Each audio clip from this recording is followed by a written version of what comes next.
And a special good afternoon. Welcome to the historic Garrison Savannah, where it's time for cash in the bank.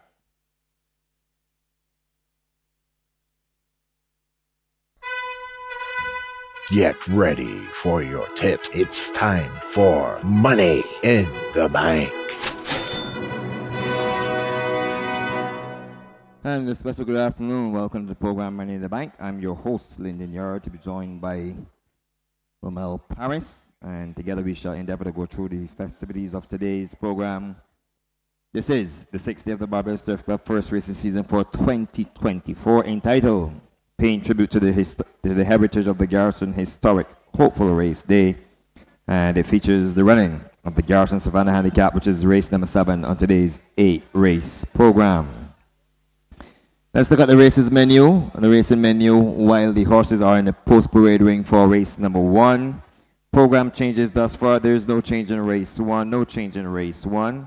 Race number 2, we will with the horse number 2, Thunderstorm. Race 2, Scratch 2. There is no change in race number 3. No change in the 3rd. In the 4th, we will go without horses 1, 2, and 4. Early Rising number 1, Get Cracking number 2, and number 4, Princess Julia. In the 5th, we will race without horses 6 and 8.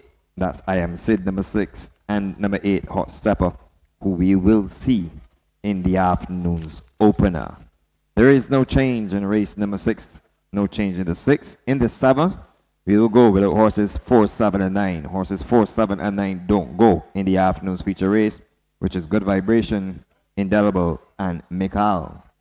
In the nightcap, horse number 4, Visionary, stays indoor. In the nightcap, take out horse number 4. The racing menu offers today forecast and pari betting races 1 through 8. Forecast and pari betting races 1 through 8. There are 2 daily doubles. Races 1 and 2 will overlap in the first daily double, and the late daily double will see races 7 and 8. Races 7 and 8, your late daily double. Trifecta races today, races 1 through 8. Races 1 through 8 are trifecta races. There are 2 superfectas on tap. Races 3 and 4. Races 3 and 4 are your superfecta races on the card. The high 5 race today will be race number 6. The high 5 race number 6. The pick 4 will commence at race 5 and conclude at race 8. The pick 4 sequence today, 4 will be races 5 through 8. And the Soca 6 sequence will begin at race 2 and conclude at race 7. The Soca 6 sequences are races 2, 3, 4, 5, 6, and 7. To tell you that there's a minimum guarantee of $2,000 to a single winning combination for today's pick 4 wagering. And today's pick 4 races 5 through 8. Similarly, there's a minimum guarantee of $500 to a single winner for the winning combination. Today's high 5 in race 6. Today's high 5, race 6, will offer $500 starting purse. And that is race number 6. The pick 4, as I said, will carry some $2,000. The Soca 6 sequences from races 2 through 7 will offer the minimum guarantee of $1,500 to a single winner for the winning combination of each of today's superfecta wagering. So the races 3 and 4 will offer a purse of $1,500. The runners on the parade ring for the afternoon's opener, and this is the Bushel Handicap. Time for me to say good afternoon to Rommel. Good afternoon, Lyndon, and good afternoon all those here at the races. We've got an interesting one in race 1, Lyndon. Yeah? And hopefully I can recover from my Gold Cup Day selections. Well, I'm sure you have done your homework and you've gotten the necessary advice from the grandstand posse, so I'm sure you're good to go today. Yes, quite well and good to go today. With And the the help opener? of Googles and the others. I'll be on top of the game this afternoon. That's good to hear. Good news for them. Good news for your pockets as well. The Bushel Handicap gets us going 1,100 meters. It's for 4-year-olds and older non-winners of 3 races, rated 55 and below.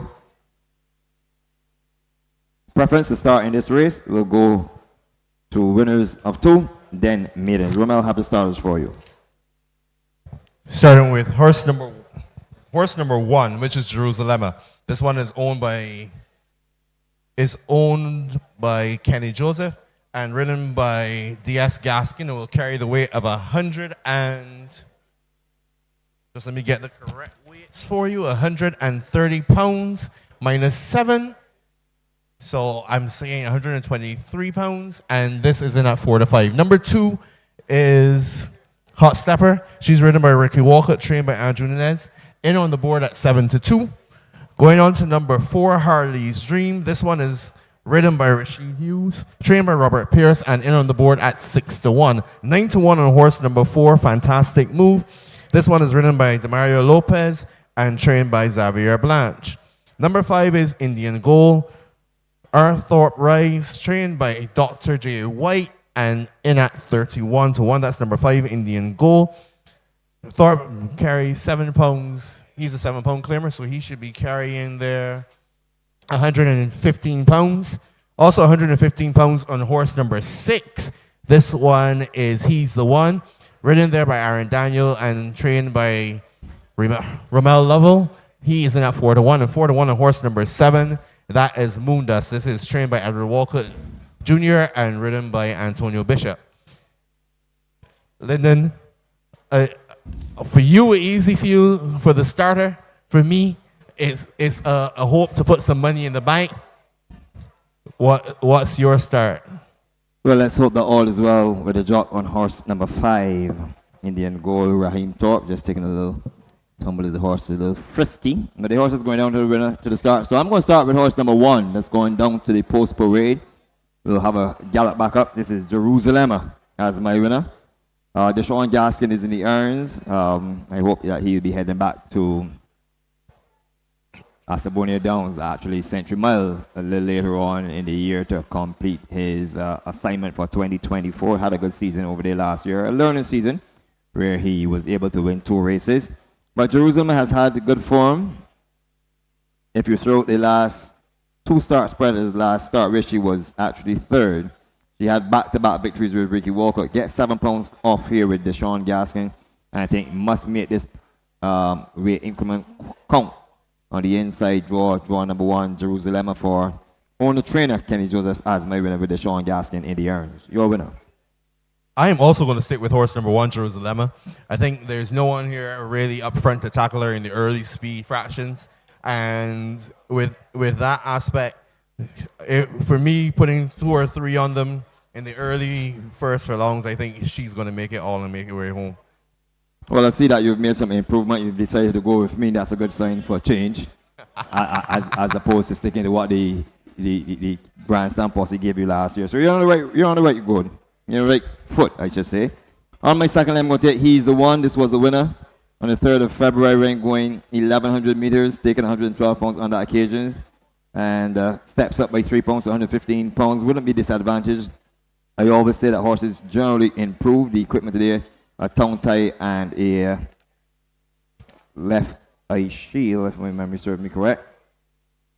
A left eye cover on horse number 6. He's the One who races in the colors of BS Stables for trainer Rama Perkins. Level falls on my second line with Aaron Daniel in the irons, taking off 5 pounds. Well, on my second line, I'm going to go for number 3, Harley's Dream. She gets a bit of help this afternoon in the saddle from Rashid Hughes. Even though she's carrying the weight of 123 pounds, I think if we get the speed of Jerusalem up front and giving Harley's Dream some of the speed to run onto, I think she would do well and come in there, and I put her on my second line. Well, should inform the public that Harley's Dream is now racing because of Andrew Pierce, continues to be trained by Robert Pierce. And I'm going to stake horse number 2, Hot Stepper, on my second line. Just come into your picture with a yellow cap and the colors of Fearsome Foursome on my third line, sorry. And the form of late has gone south of the border, 9th, 7th, 9th, 4th, and 10th. This is the first time that she will be sprinting in almost 2 years. I'm pretty much sure of that. But subsequent to her atrocious form lately, she had a string of second places, winning real north 4 second places at distances ranging from 1,570 meters out to 2,000 meters. Tightens up to 1,100 meters. Might be beaten for speed earlier on, but I think her experience in her class of having raced in the classics should serve her the world of good. And I expect her to come tumbling at the end with Ricky Walker in the air, who's also, ironically, returning from injury. So it's good to have Ricky Walker back in the saddle. And together, for Fearsome Foursome and trainer Andrew Nunez, they complete my trifecta here. Horse number 2, Hot Stepper. Well, on my third line, I'm going to go right to the end of the field for this one. I'm going to go with horse number 7, Moondust. I've kind of had a liking for this one in Niggling. She won a few races back, and I came home on there. and I think she has enough in her to get home here for third. So I think she's best. She has Antonia Bishop in the saddle this afternoon. She's carrying 127 pounds, which I don't think maybe hurting for her because obviously with the speed up front and giving her something to run onto as well. So I believe that horse number 7, Moondust, is the best shot there for third. So, for me, my 3 in the opener, I'm going for 1, Jerusalem. To win from 6, he's the 1. And on my third line, I'm going to take horse number 2, Hot Stepper. And I'm going to go there for horse number 1, Jerusalem, to be followed closely by number 3, Harley's Dream. And rolling up in the third there will be horse number 7, Moondust. I'm going to take an early daily double. I'm going to take number 1, Jerusalem, to get home here. Into race 2, number 1.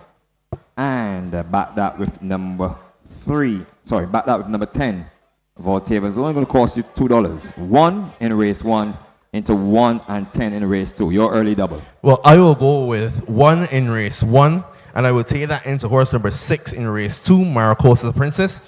I think it is time and it's due for the win, so I'm going there. But over to you because they're headed to the gates quickly. I'm going straight up to the guys, close to the skies. Good afternoon, guys. Hey, good afternoon, Lyndon. Good afternoon, listeners. The horses are going into the gates for the first race on the program, the Bush Hill Handicap, going a distance of 1,100 meters. And we have a firm favorite in horse number 1, Jerusalem, in at 7-5. Hot Steppers in at 7-2. And we have number 3, Harley's Dream, in at 9-2. 10-1 on horse number 4. That's Fantastic Move. Indian Goal, number 5, who's giving them some trouble now, is at 29-1. 5-2, number 6, he's the one. And Moondust is in at 5-1 as they're trying with Indian Gold. Already standing quietly are Jerusalem, Hot Stepper, Harley's Dream in the change of silks this afternoon. Indian Gold goes in. We have He's the One. Goes up.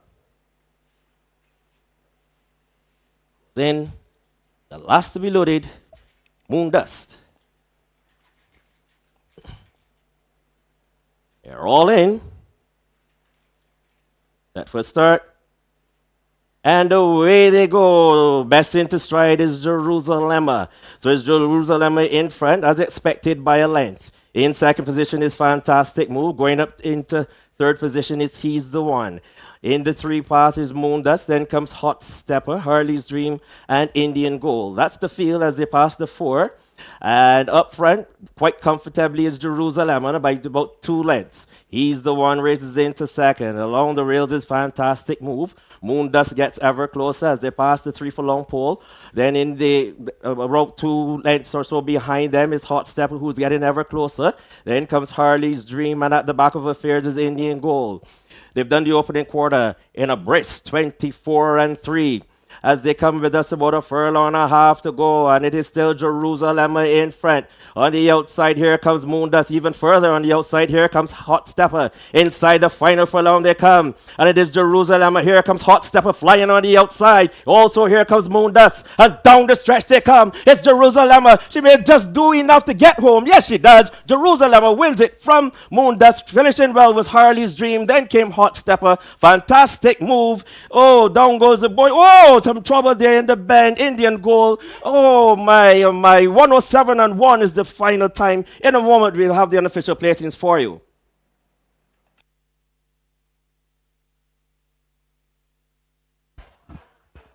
The final time 107-1. We're going to ask you not to converge on the area, where the horse took a tumble.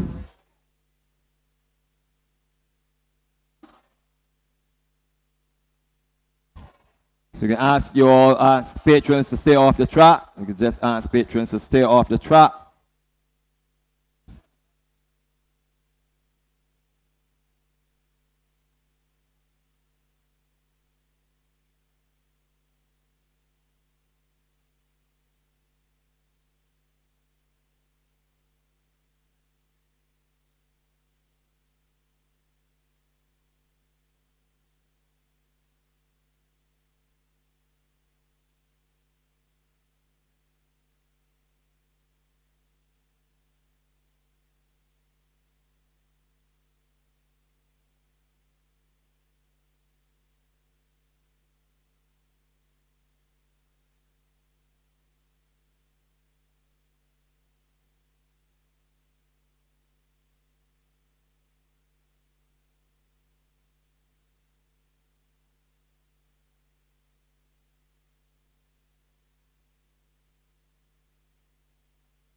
The results unofficially posted on the board: 1, 7, 3, and 2. A win there for number 1, Jerusalem. Second horse, number 7, Moondust. Third, number 3. That is Harley's Dream. While finishing fourth was number 2, Hot Stepper. And thankfully, all is well. That ended well with Hot Stepper. She's gotten up, haven't taken a spill into the outside rail. And it's only to make sure that everything is well with jockey Ricky Walcott, who is just back from injury. So unofficial results of race number 1, the Bushel Handicap, 1, 7, 3, and 2 in 107 and a fifth.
So as we look downstairs, we're about to have the leading of horse number 1, Jerusalem.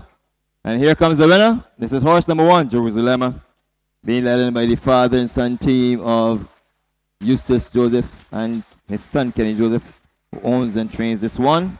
And Jerusalem is ridden to victory by Deshaun Gaskin, who ironically now becomes a 5-pound claimant apprentice.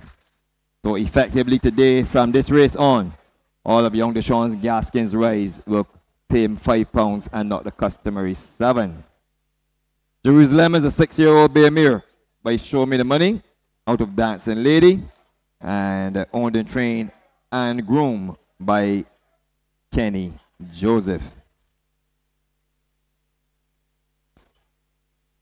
Finishing second,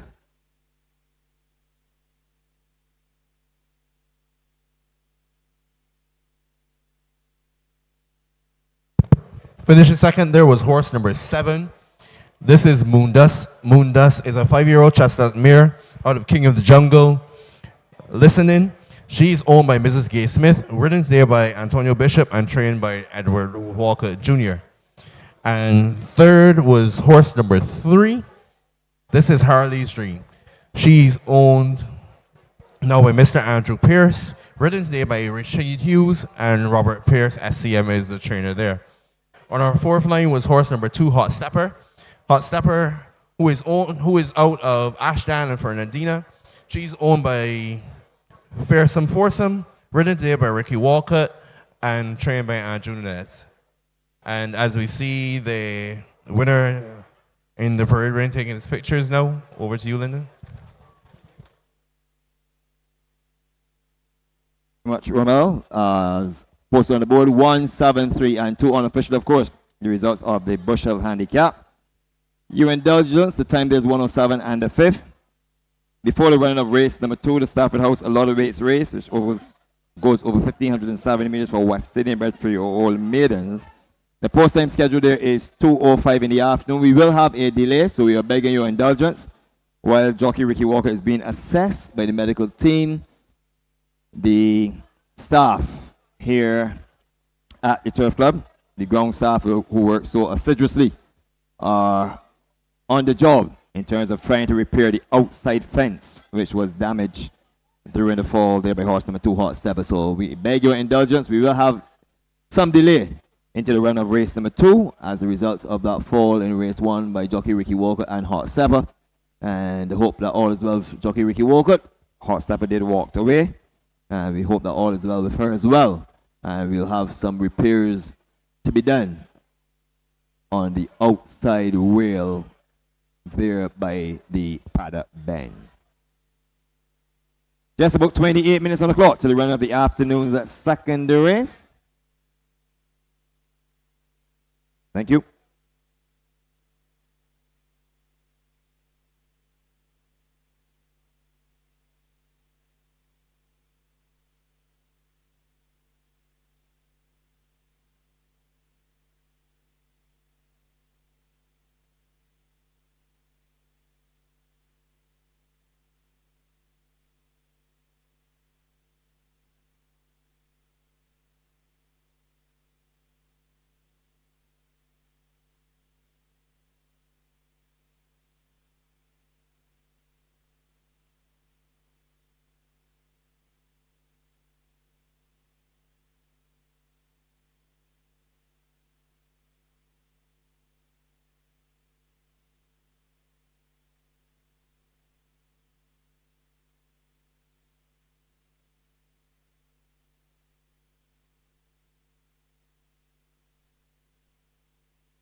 Set for start.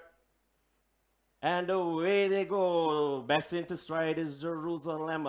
So it's Jerusalem in front, as expected by a length. In second position is Fantastic Move. Going up into third position is He's the One. In the three path is Moondust. Then comes Hot Stepper, Harley's Dream, and Indian Gold. That's the field as they pass the four. And up front, quite comfortably, is Jerusalem by about 2 lengths. He's the One races into second. Along the rails is Fantastic Move. Moondust gets ever closer as they pass the 3 furlong pole. Then in the about 2 lengths or so behind them is Hot Stepper, who's getting ever closer. Then comes Harley's Dream, and at the back of affairs is Indian Gold. They've done the opening quarter in a brisk 24-3. As they come with us about a furlong and a half to go, and it is still Jerusalem in front. On the outside, here comes Moondust. Even further on the outside, here comes Hot Stepper. Inside the final furlong they come. And it is Jerusalem. Here comes Hot Stepper flying on the outside. Also, here comes Moondust. And down the stretch they come. It's Jerusalem. She may just do enough to get home. Yes, she does. Jerusalem wins it from Moondust. Finishing well was Harley's Dream. Then came Hot Stepper. The results 1, 7, 3, and 2.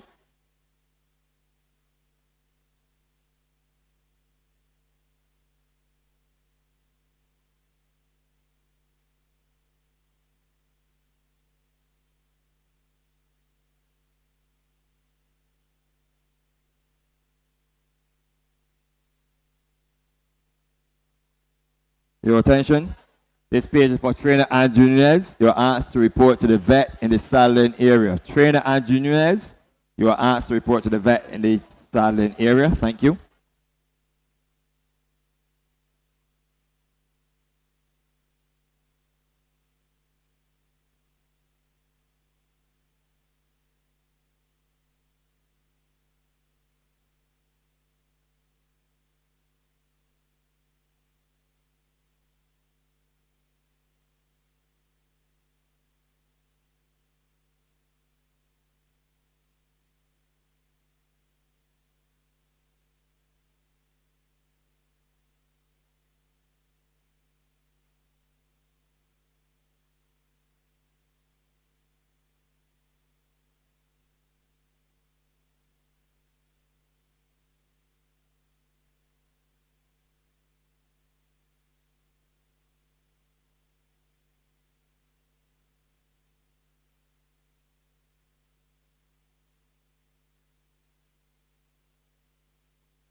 Your attention.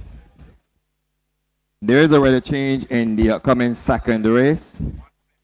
Horse number 1, Ashridge, will now be ridden by jockey Gerald Beckles.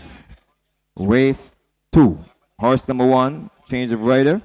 Ricky Walcott sets out this one while he's being assessed by the doctor. And Gerald Beckles will ride horse number 1, Ashridge, in race number 2. Another rider change to be announced in race number 6, horse number 8, Sunbeam, will now be ridden by Eric Daniel, replacing Antonio Bishop. Race 6, horse number 8, Sunbeam, will now be ridden by E. Daniel, replacing A. Bishop. Thank you.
9. So we're converging about 13 minutes on the clock to the running of the afternoon's second race. And this race on the paying tribute to the heritage of the Garrison Historic Hopeful Race Day, the 6th day of the Barbados Turf Club's first racing season for 2024. The horses are in the parade ring for this event. And of course, it's a Stafford House, a lot of weights race, which goes 1,570 meters for West Indian bred 3-year-old maidens. The purse is $15,000.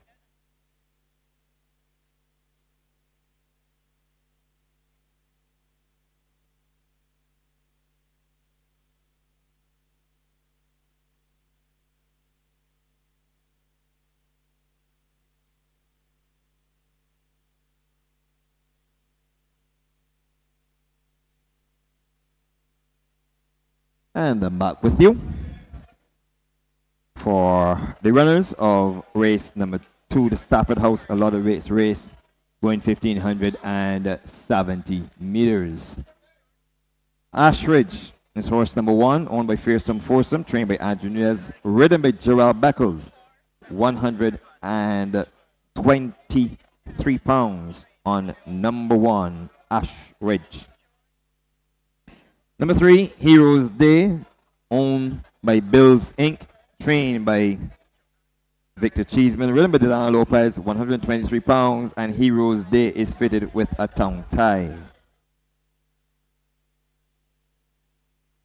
Number 4, Papillon, owned by Melrose Racing, trained by Ramel Lovell, ridden by Aaron Daniel, 113 pounds.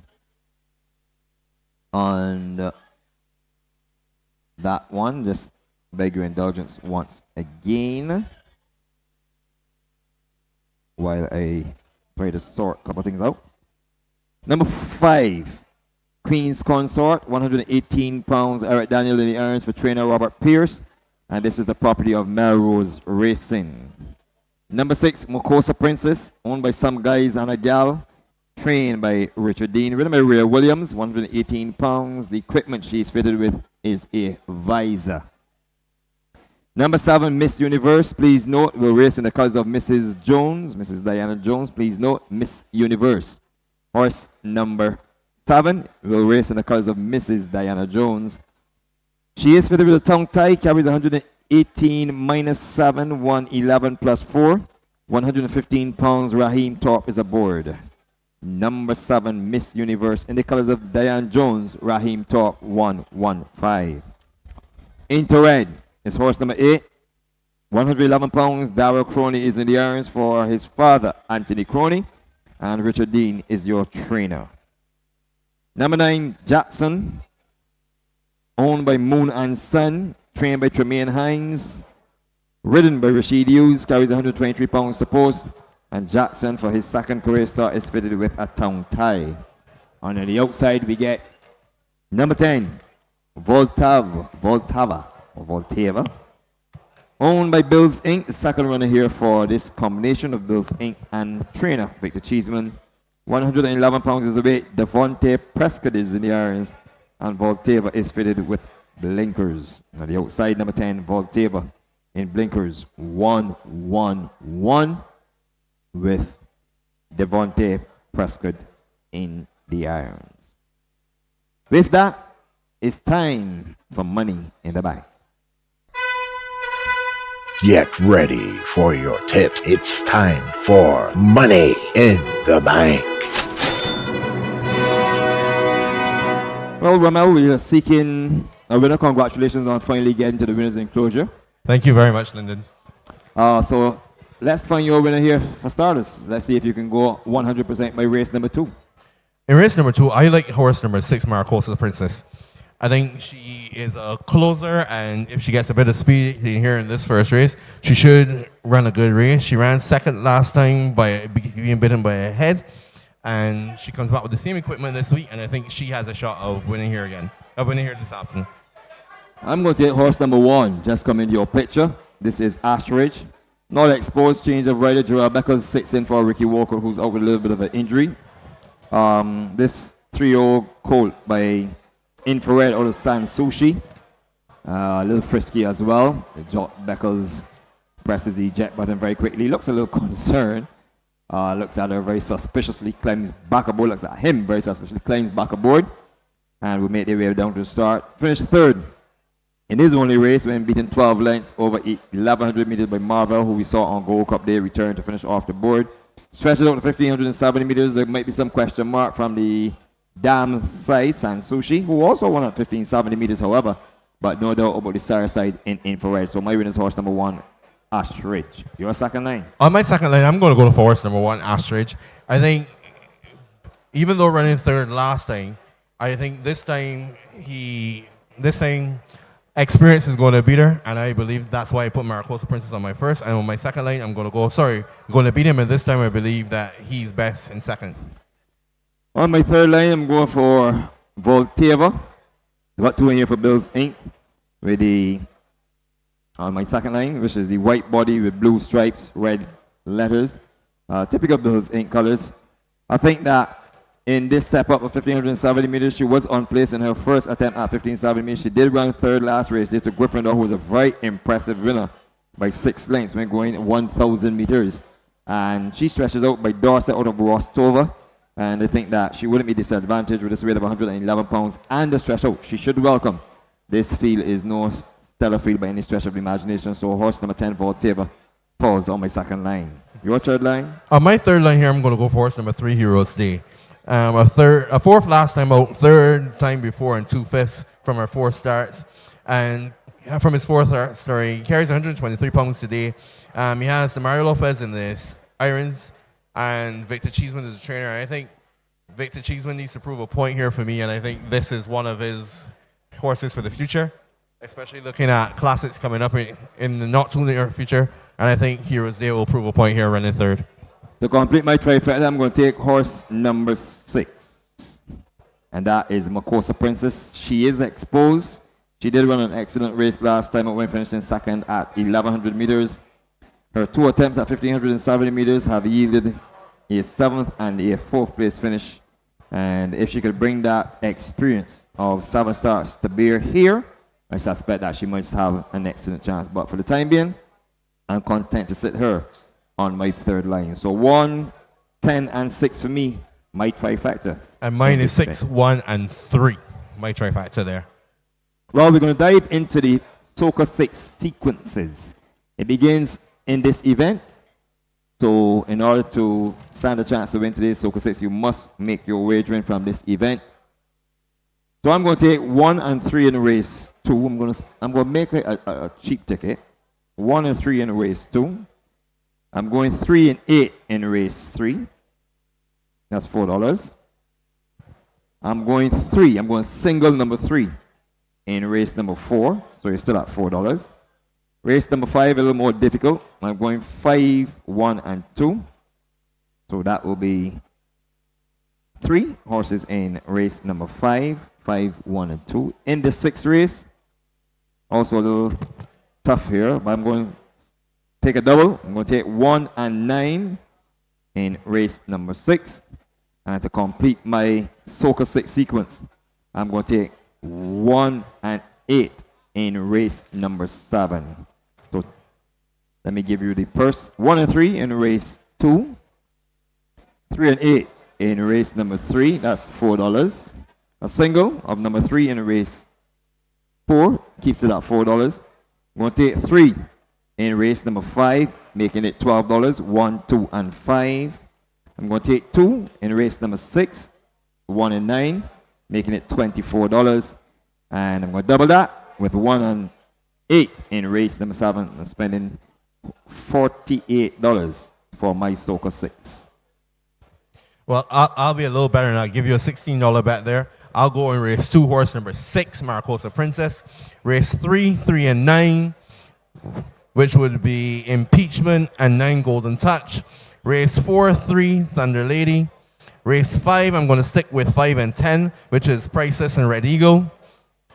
Race 6, I'm going to go with horse number 9 there, Border Town.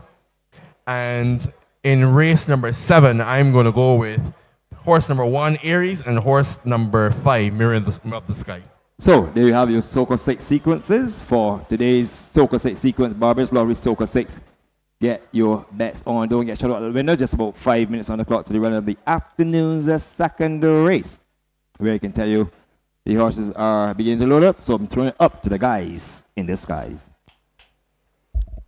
And welcome to the Garrison Savannah. Good afternoon, listeners, and those joining us on the World Wide Web. There are just a couple more to load for this, the second race on the program, the Stafford House, a lot of race. And Philip, there's one horse that is now still being resettled, so maybe you just can run through the odds quickly. Okay, thank you very much. Good afternoon, everyone. 5-2 on number 1. This is Ostrich. Number 3, Heroes Day, is in the betting at 5-2. 6-1 on number 4, Papillon. Number 5 is Queen's Consort. Eric Daniel is your rider. And we're just waiting for the board to flip over quickly. In I'm betting at 9-2 on number 5, Queen's Consort. Number 6 is Makosa Princess. Ray Williams has the leg up this afternoon and in the betting at 3-1. 10-1 on number 7, Miss Universe. Into Red is number 8 in the betting at 25-1. 7-1 on number 9, Jackson. And number 10, Voltava, in the betting at 9-1. That's the field. Setting for start. And Dean, you have the call. Thank you. Well, they're still looking at the gear on Miss Universe. The loading process has already gone on about 3/4 of the way through. I can still see walking around behind Jackson and Voltava. Voltava will be in the colors of Bill Saint with the blue cap. And Heroes Day, the stablemate, will be in the original colors with the striped cat. Jackson, still waiting to go behind. There now is Miss Universe. She's next to be loaded. You can see the rider just easing down onto the back of Red, chestnut daughter of Infrared. So we wait now for Jackson. He's been a bit of a handful, along with Voltava.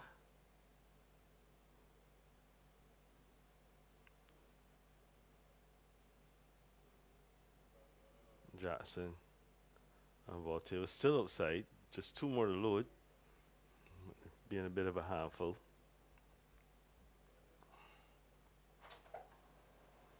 And it looks like Jackson's the one who's given a bit of trouble. Voltava looking to join the lineup.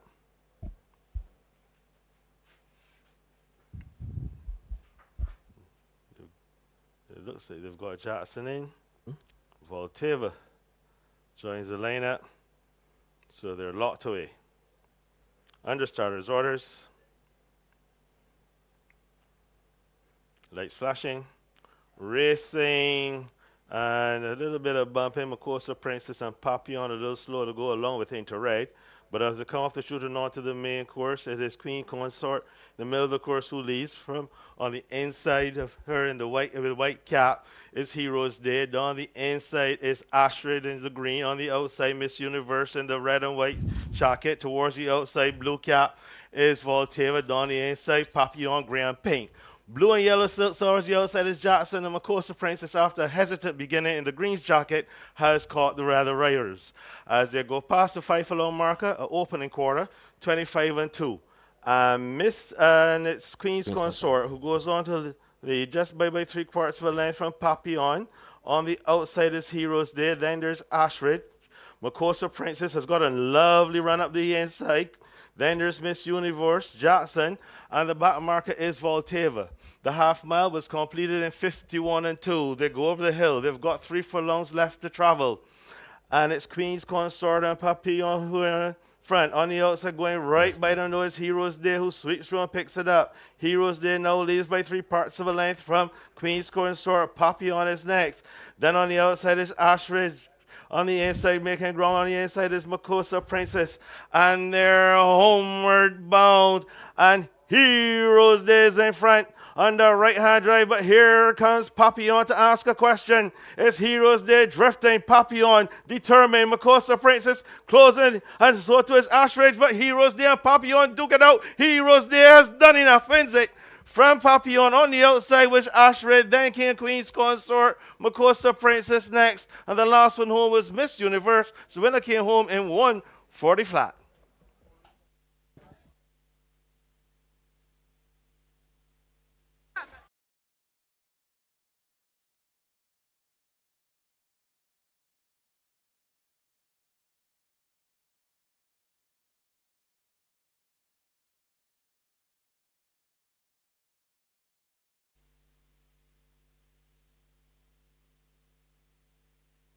The unofficial results 3, 4, 1, and 5. A victory there for horse number 3. That is Heroes Day.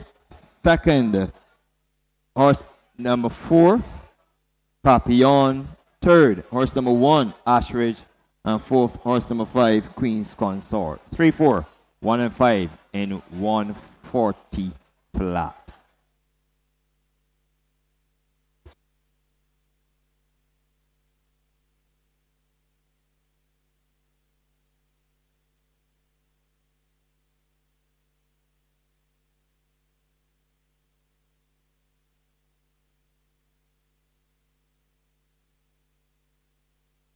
This call is for a television technician to the field stand. A television technician to the field stand. Thank you.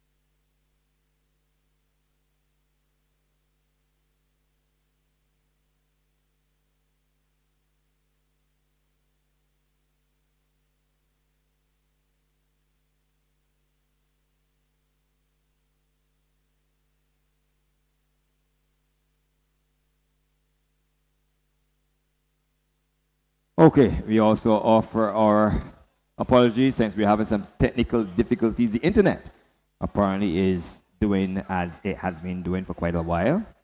So we ask that you bear with us in terms of having your bets and getting on the various networks that you do need to get on. So please bear with us while hopefully the relative parties will get it sorted out. In the meantime, looking down to the leading process, where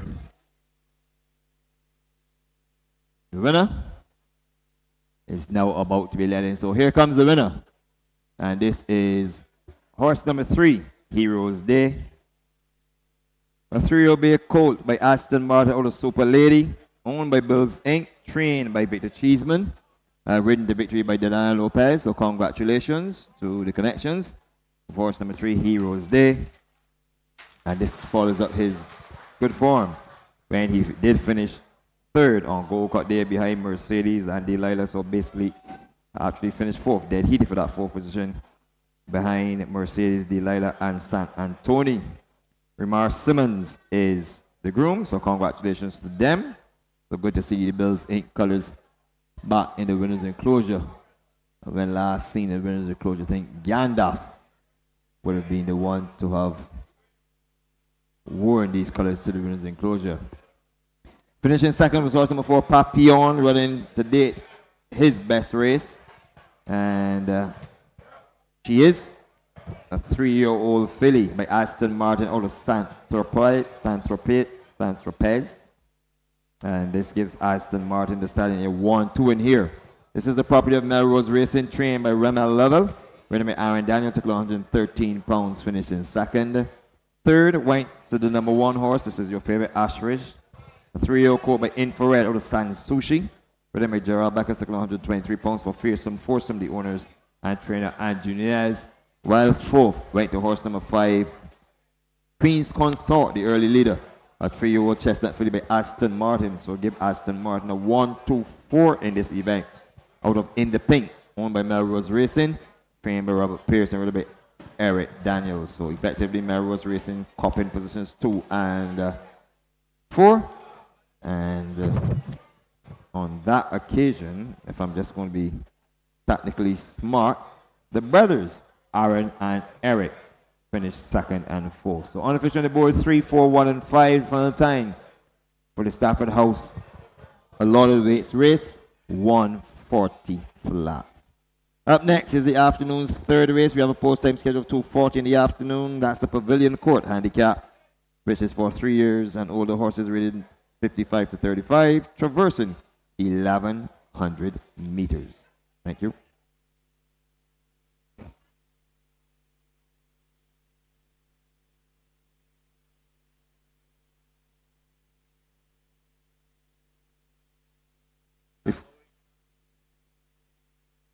Before I dive into some housekeeping, let me give you the payments for race number 1. Where race number 1, the winner there was horse number 1, Jerusalem, paying $2.65 to win, $4.75 to place. $2.65 to win and $4.75 on horse number 1, Jerusalem, for winning race 1. For running second, horse number 7, Moondust, played $2.70, 2.70. The forecast combination of 1 and 7 paid $14.30, $14.30. And the trifecta in race 1 of 1, 7, and 3, finishing third was horse number 3, Harley's Dream, returned $35.70, $35.70. Fourth position went to horse number 2, Hot Stepper. Fifth was horse number 6, He's the One. Sixth was horse number 4, Fantastic Move. And 7th and last was number 5, Indian Gold. The distances 1, a half, 3 3/4, and a neck. I repeat, 1, half length, 3 3/4, and a neck. The final time, 107 and 1/5.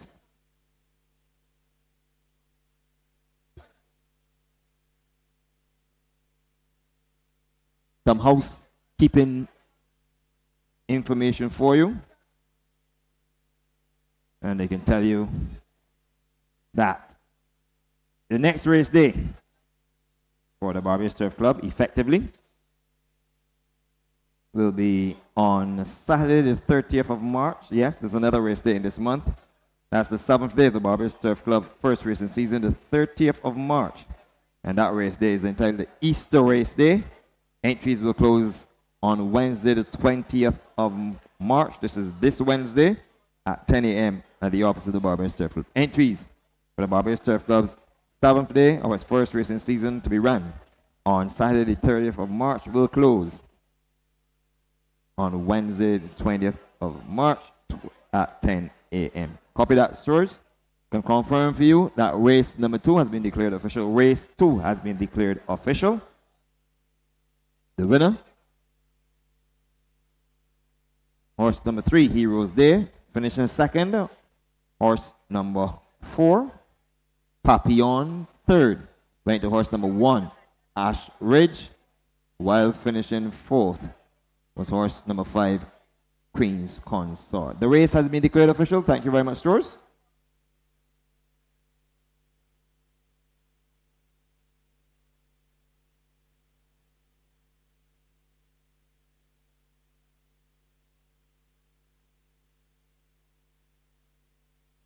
Let's talk money.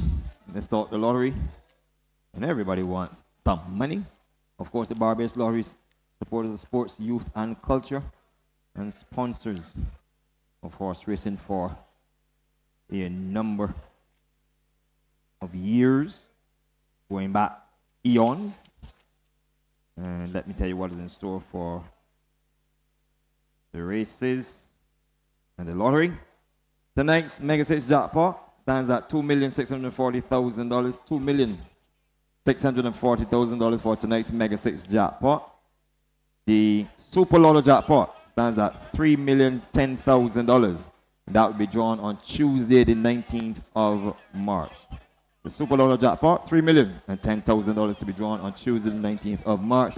The Mega 6 jackpot to be drawn tonight is $2,640,000. You can get your top-ups of both networks available from the various betting booths where the lottery is being sold.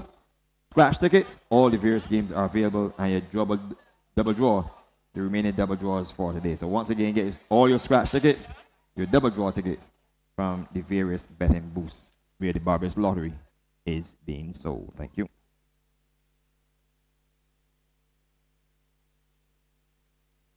Joins the lineup. So they're locked away. Under starters orders. Lights flashing. Racing. And a little bit of bumping. Makosa Princess and Papillon a little slow to go along with Interact. But as they come off the shooting onto the main course, it is Queen Consort in the middle of the course who leads. From on the inside of her in the white with the white cap is Heroes Day. On the inside is Astrid in the green. On the outside, Miss Universe in the red and white jacket. Towards the outside, blue cap is Volteva. On the inside, Papillon, gray and pink. Blue and yellow silk swords, the outside is Jackson, and Makosa Princess, after a hesitant beginning in the green's jacket, has caught the rather riders. As they go past the 5 furlong marker, an opening quarter, 25 and 2. And it's Queen's Consort, who goes on to lead just by 3/4 of a length from Papillon. On the outside is Heroes Day, then there's Ashrid. Makosa Princess has got a lovely run up the inside. Then there's Miss Universe, Jackson, and the back marker is Volteva. The half mile was completed in 51 and 2. They go over the hill. They've got 3 furlongs left to travel.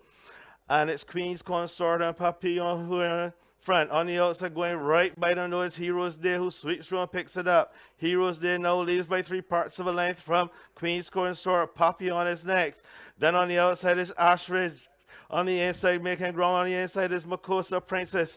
And they're homeward bound.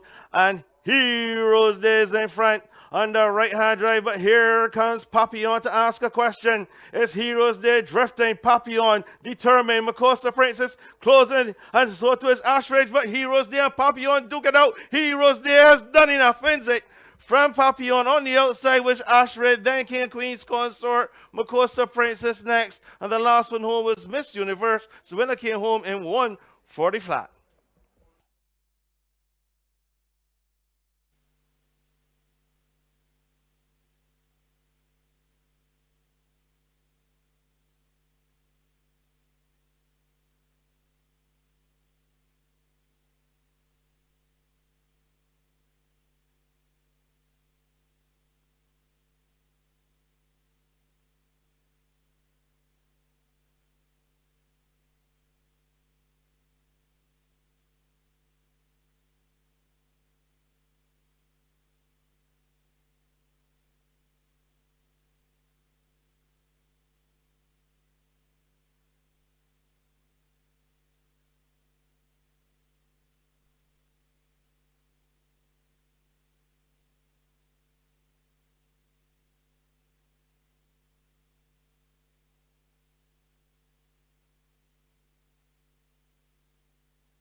Your attention, please. In race number 3, horse number 9, Golden Touch, will now be ridden by Antonio Bishop. Race 3, horse number 9, Golden Touch, A. Bishop, replacing R. Walcott. Thank you.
We are converging just about 11 minutes on the clock. The running of the afternoon's third event. Just waiting for some payments for race number 2. And as soon as I have them in my possession, I shall endeavor to give them to you. But we are going to the runners of race number 3 on the program. And of course, this is an event. This promises to be a scorcher. It's the Pavilion Court Handicap for 3-year-olds and older horses rated 55 to 35 by extension. It's open to those rated 34 and below, going 1,100 meters. Number 1 is Queen Justina, the property of Julia Downs, trained by Eddie Bell. Rhythm with Gerald Beckles, 118 pounds is the weight. Number 2, Right on Time, owned by Stephen Jardine, trained by Richard Dean. Rhythm by Aaron Daniel, who claims 5. And we'll go to post at 113 pounds. Right on Time is fitted with a tongue tie. Over the page, number 3, Mr. RJ owned Impeachment in a tongue tie. Ray Williams is your jockey, 128 pounds, 26 pounds your weight, beg your pardon. And Richard Dean is your trainer. Moving down to horse number 4, Through the Rose, the property of Melrose Racing, trained by Robert Pierce. Ridden by Devontae Prescott, who claims 7. They got 116 pounds, and this 6-year-old Bear Mare is fitted with blinkers. Skip couple, we get horse number 6 already out on track. Just come into your picture in front of us. This is Criterion, the property of Sir David Seal, trained by Andrew Nunez. Ridden by Eric Daniel, 117 pounds. A left cover is the equipment that he is fitted with. Number 8, just going by, Seeking Adventure, the property of H&M, trained by Kenny John. Remember Rashid Hughes, 121 pounds, with blinkers as his equipment. Just turning in front of us is horse number 9. Come into your picture, Golden Touch. Also on the left eye cover, ridden by Antonio Bishop, 123 pounds is the weight. For Sir David Seed and training Andrew Nunez, giving them their second runner in this event. And we're going to pick up horse number 5. It's been a kind of a rough day. And there we go again. This is Maringo in the colors of Melrose Racing, trained by Robert Pierce. Zerel Ford is in the irons, 121 pounds on Maringo, who's fitted with blinkers and a tongue tie. Number 7 is Fantastic Francis. And this is the property of Xavier Blanche. He's also the owner and trainer. And Fantastic Francis to be ridden by Delana Lopez, top weight of 123 pounds, a tongue tie and a nasal dilator, the equipment on horse number 7. Fantastic Francis, who is at the bottom of the stretch, just about to turn to come into your picture, just coming up to the middle of the stretch. And here comes the top weighted Fantastic Francis. So that completes the field for race number 3, the Pavilion Court. Time for money in the bank. Get ready for your tips. It's time for Money in the Bank. Ramel, what do you think you can give or get from the bank? Well, Lyndon, I'm going to go for looking for some money in this one. This is the first superfecta of the day. And I am going to go here with a horse who's out at 15 to 1. Horse number 6, Criterion. Nothing to shout about in his results from last time. 7. He's run 7 for 12, 3rd by a neck, 5th by 4.5, 3rd running with this field. But now he's carrying 117 pounds, and he did his best work with carrying 118 pounds before. Now he's carrying 117 pounds. So I believe horse number 6, Criterion, should win this one. Well, I'll say this. I think at this hour, all banks in Barbados are closed. So unless you're going to the ATM, you're looking to break the bank. I'm going to take horse number 8, Seeking Adventure, as my winner here. Form decent, 1st, 6th, and 3rd. Last effort went 3rd. He was defeated by Fantastic Francis, who today goes up a whopping 6 pounds from his last victory, her last victory, when carried 127. She now takes 133. So that's my question mark against her. She is going to give Seeking Adventure 12 pounds, and I think that is given away.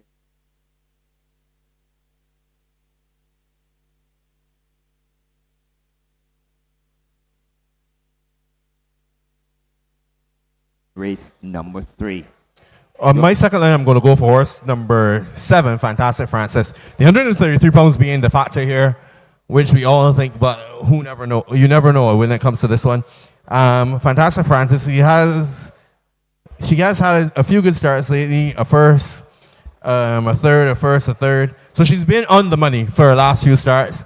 And I think even though she is going to carry 133 pounds here, it will take her on the second line and she will get home for second place money here. Just coming in your picture, I'm going to take number 3 in the purple cap, the purple polka dots, and with the yellow body. This is Impeachment. Has done exceptionally well over the course of the last 6-7 months, I would say, at all distances. Would not be inconvenienced here with this weight of 126 pounds. Real Williams in the irons, he usually pops them out of the gates well. Was victorious on the 20th of March 2024 when defeating Run By You and Criterion. Apparently Criterion reopposes here. So I'm taking Impeachment to finish up this race well and get on my second line. On my third line, I'm going to go for your number 1 pick, horse number 8, Seeking Adventure. Seeking Adventure here is carrying 121 pounds ridden today by Rashid Hughes. So he gets the help in the irons with the rider. But he's ran with this company before, and as you said, the form, as you say, form is form. Class form is temporary. Well, we'll see how temporary his form is today. But I think he should be on the third line here, closing the end. Well, my third line is going to be the second favorite. This is horse number 7, Fantastic Francis. She's loaded with speed. She's packing 133 pounds. They say weight don't stop a train, and if she's good enough, she could carry her in 33. I don't think she's good enough to give Seeking Adventure 12 pounds and beat him. However, he will have to catch her, so she falls on my third line. She is ridden by Delan Lopez, 133 for Xavier Blanche, the owner and trainer. Well, on my fourth line, because as this is a perfecta race, I'm going to go with horse number 3, Impeachment. It can be said by the grandstand that every time Impeachment is running, I am there. I am on his back, making sure that I have a dollar odd. And I believe that he...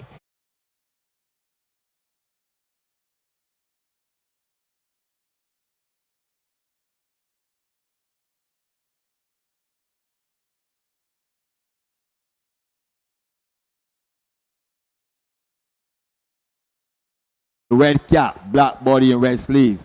That is horse number 6, Criterion. I think this one is due a good race. Has on the blanket, which is to load him into the gates to make sure he doesn't feel the gates around him, because he's one of those horses that's very fidgety. And I think that, as I said, he's due a good run. Form is there or thereabouts in the lower part of the payments. Third, fifth, third, fourth, third, seventh. So with 117 pounds, Eric Daniel has been a little bit off the things of late.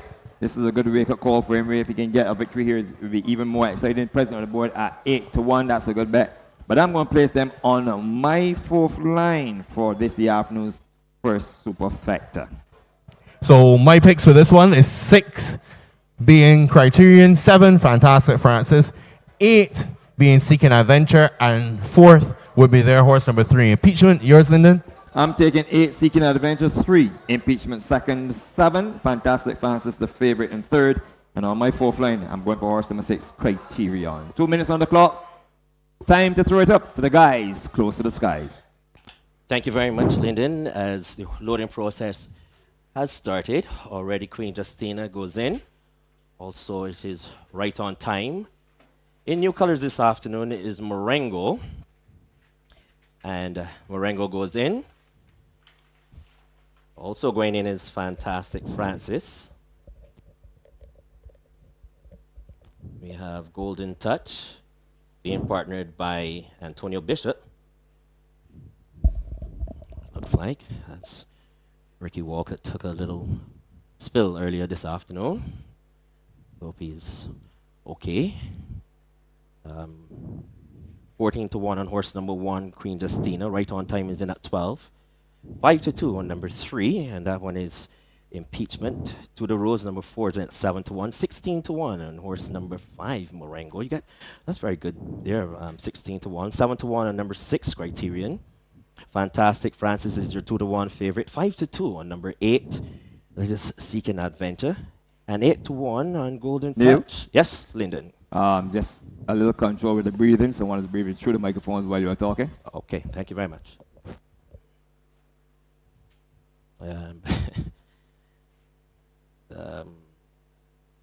So we have already loaded Queen Justina. Right on time as Criterion goes up. We have Impeachment, Seeking Adventure, and To the Rose.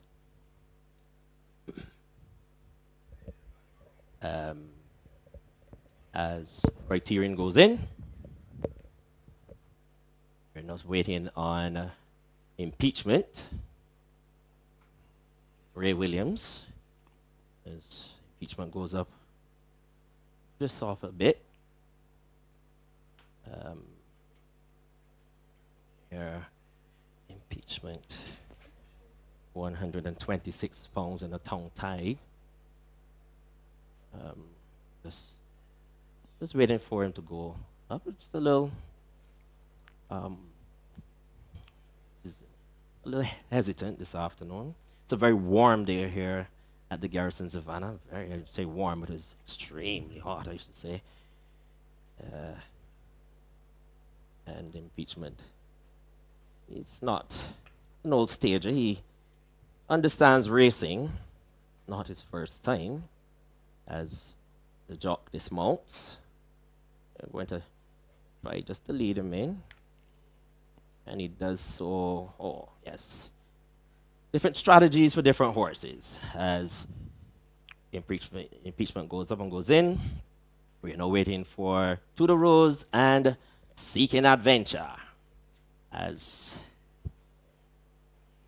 Seeking Adventure, again, another one who normally goes in.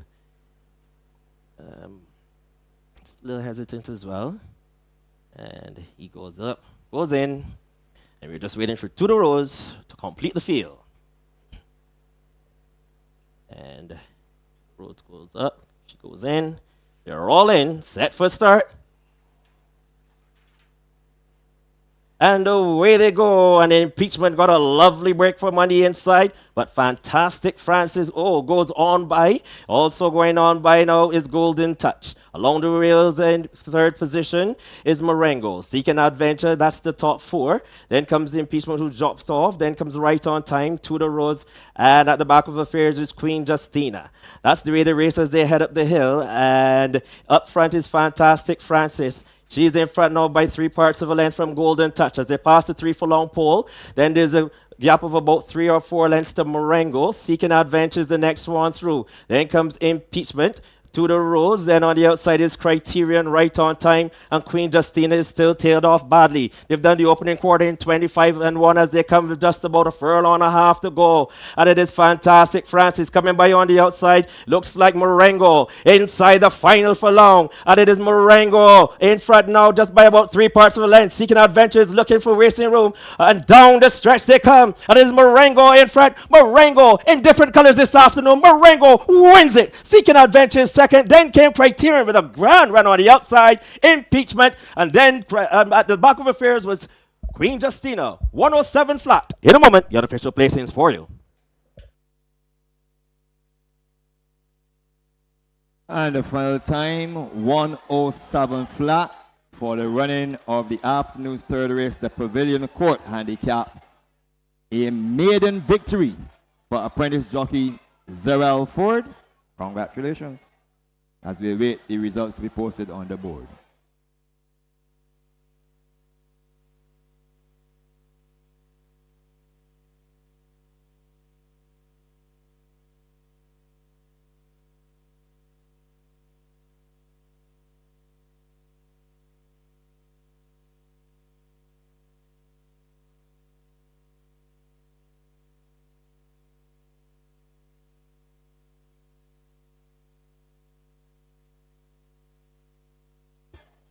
The results posted on the board, 5, 8, 6, and 9. A win there for horse number 5, Marengo. Second, horse number 8, Seeking Adventure. Third, horse number 6, Criterion. And fourth, horse number 9, Golden Touch. 5, 8, 6, and 9, the unofficial results of the Pavilion Court Handicap with a final time of 107 flat.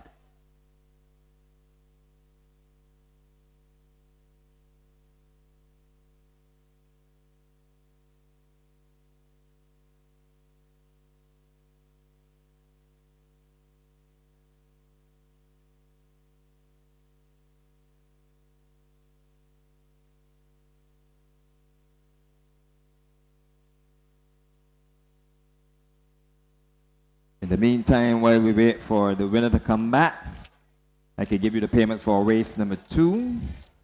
The winner horse number 3, Heroes Day, paid $3.05 to win, 130 to place. 305 and 130 on number 3, Heroes Day. For running second, horse number 4, Papillon, paid $5.05, 505. While the favorite Ashridge, number 1, paid $2.55, 2.55. The forecast combination of 3 and 4 paid $62.15, $62.15. The trifecta in race number 2 of 3, 4, and 1 paid $246.75, $246.75. While the early daily double, the winner of race number 1, Jerusalem, into the winner of race number 2, number 3, Heroes Day, paid $4.45, $4.45. The official order finish, 4th was number 5, Queen's Consort. 5th was number 6, Makosa Princess. 6th was number 10, Volteva. 7th was number 9, Jackson. 8th was number 7, Miss Universe. And number 8, Interred, did not finish. The distances, 3/4, 2.5, a half, 1 3/4, and 5 3/4. I repeat, 3/4, 2.5, half, 1 3/4, 5 3/4. The official information for race number 2. And the spotlight now turns on this little man whom I said, in my opinion, is one of the best 7-pound claiming apprentices I've seen. I've seen him done some things in his very first 2 rides that made him look like he knows what he's doing. He just needs rise with chances. Today, he finds himself with a horse that the form has gone off, but he shows what determination can do along with proper preparation. So, I'm speaking about none other than young Zerel Ford. So here comes the winner. This is horse number 5, Marengo, being led in by the connections of Melrose Racing, the most honorable Mr. Peter Odell. Reese Odell is also their trainer, Robert Pierce. a young Zarel Ford as he wins his very first win of his career. And we hope that this is the first of many to come. Congratulations to the young man. Well done. As Marengo wins for the 5th time in his career. Marengo is an 8-year-old bay horse by American Dance out of Constant Girl. As I said, now owned by Melrose Racing, trained by Robert Pierce, and ridden to victory by Zarel Ford, took along 121 pounds. In second was number 8, Seeking Adventure, owned by H&M, trained by Kenny John, ridden by Rashid Hughes. This is a 7-year-old bay horse by Flat Out of Pacific Whisper, took along 121 pounds. Third went to horse number 6, Criterion, a 6-year-old chestnut horse by Aristodemus out of Shall We Dance, owned by Sir David Seal, trained by Andrew Nez, ridden by Eric Daniels, took along 117 pounds. While finishing 4th was horse number 9, Golden Touch, so 3-4 in here for Sir David Seal and trainer Andrew Nunez. And Antonio Bishop had a leg up, replacing Ricky Walcott, 123 pounds. And this is a 7-year-old chestnut mare by Aristodemus out of Golden Moment. The successful groom in race number 3 is Corey Bradshaw. Congratulations to Melrose Racing, trainer Robert Pierce, and apprentice jockey Zarel Ford on attaining the first win of many in his career, hopefully. Up next is the afternoon's 4th race, which is the Barbados Museum and Historical Society Handicap, going 1,100 meters. It's for 3-year-olds and older horses, rated 35 to 15. Post time for that event is tentatively scheduled at 3:15, and we are pretty much on top for that event. So do stay tuned for things to come. Thank you.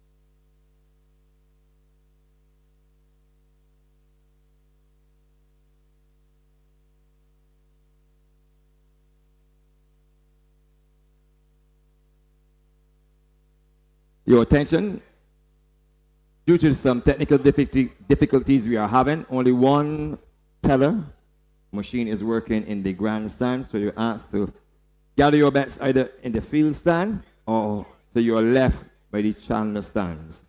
So because of the issues beyond our control where the internet is concerned, only one teller machine is working in the grandstand. So you're asked to get your bets over to the field stand where there are more machines available, or to the left, which is the channel stand. And young Zarel Ford gets many, many waters that will be awaiting him, and this is customary, the norm, when a jockey wins his first race. So he's got it all. He's got his bath, hot and cold. Congratulations to the young man.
Goes in. They're all in. Set for start. And away they go. And the impeachment got a lovely break from on the inside. But fantastic Francis, goes on by. Also going on by now is Golden Touch. Along the rails in third position is Marengo. Seeking Adventure, that's the top four. Then comes Impeachment, who drops off. Then comes Right on Time, to the roads. And at the back of affairs is Queen Justina. That's the way the racers, they head up the hill. And up front is Fantastic Francis. She's in front now by 3 parts of a length from Golden Touch. As they pass the 3 furlong pole, then there's a gap of about 3 or 4 lengths to Marengo. Seeking Adventure is the next one through. Then comes Impeachment. To the roads, then on the outside is Criterion, Right on Time, and Queen Justina is still tailed off badly. They've done the opening quarter in 25-1 as they come with just about a furlong and a half to go. And it is Fantastic Francis coming by on the outside. Looks like Marengo inside the final furlong. And it is Marengo in front now just by about 3 parts of a length. Seeking Adventure is looking for racing room. And down the stretch they come. And it is Marengo in front. Marengo in different colors this afternoon. Marengo wins it. Seeking Adventure is second. Then came Criterion with a grand run on the outside. Impeachment. And then at the back of affairs was Queen Justina. 107 flat. In a moment, your official placings for you.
Your attention.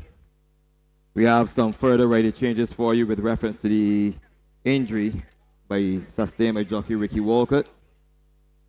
In race number 4, horse number 3, Thunder Lady, will now be ridden by D. Lopez. Race 4, horse number 3, Thunder Lady, will now be ridden by Delano Lopez. Race number 5, horse number 11, Amaretta, will be ridden by L. Edwards. Race 5, horse number 11, Amaretta, to be ridden by L. Edwards, replacing jockey Ricky Walcott. Thank you.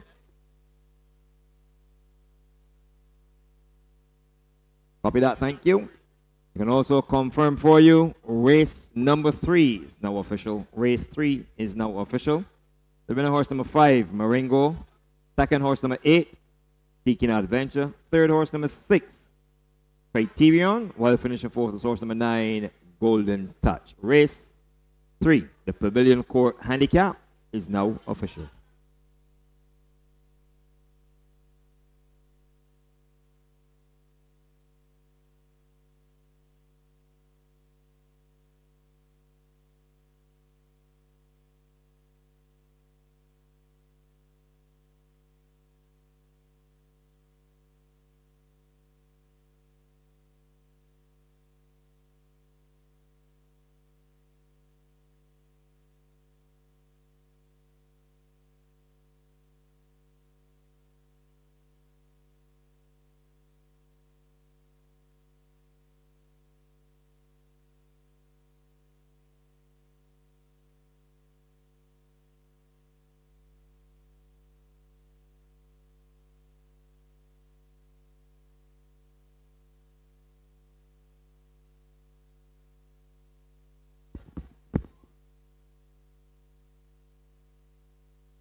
Add to cart.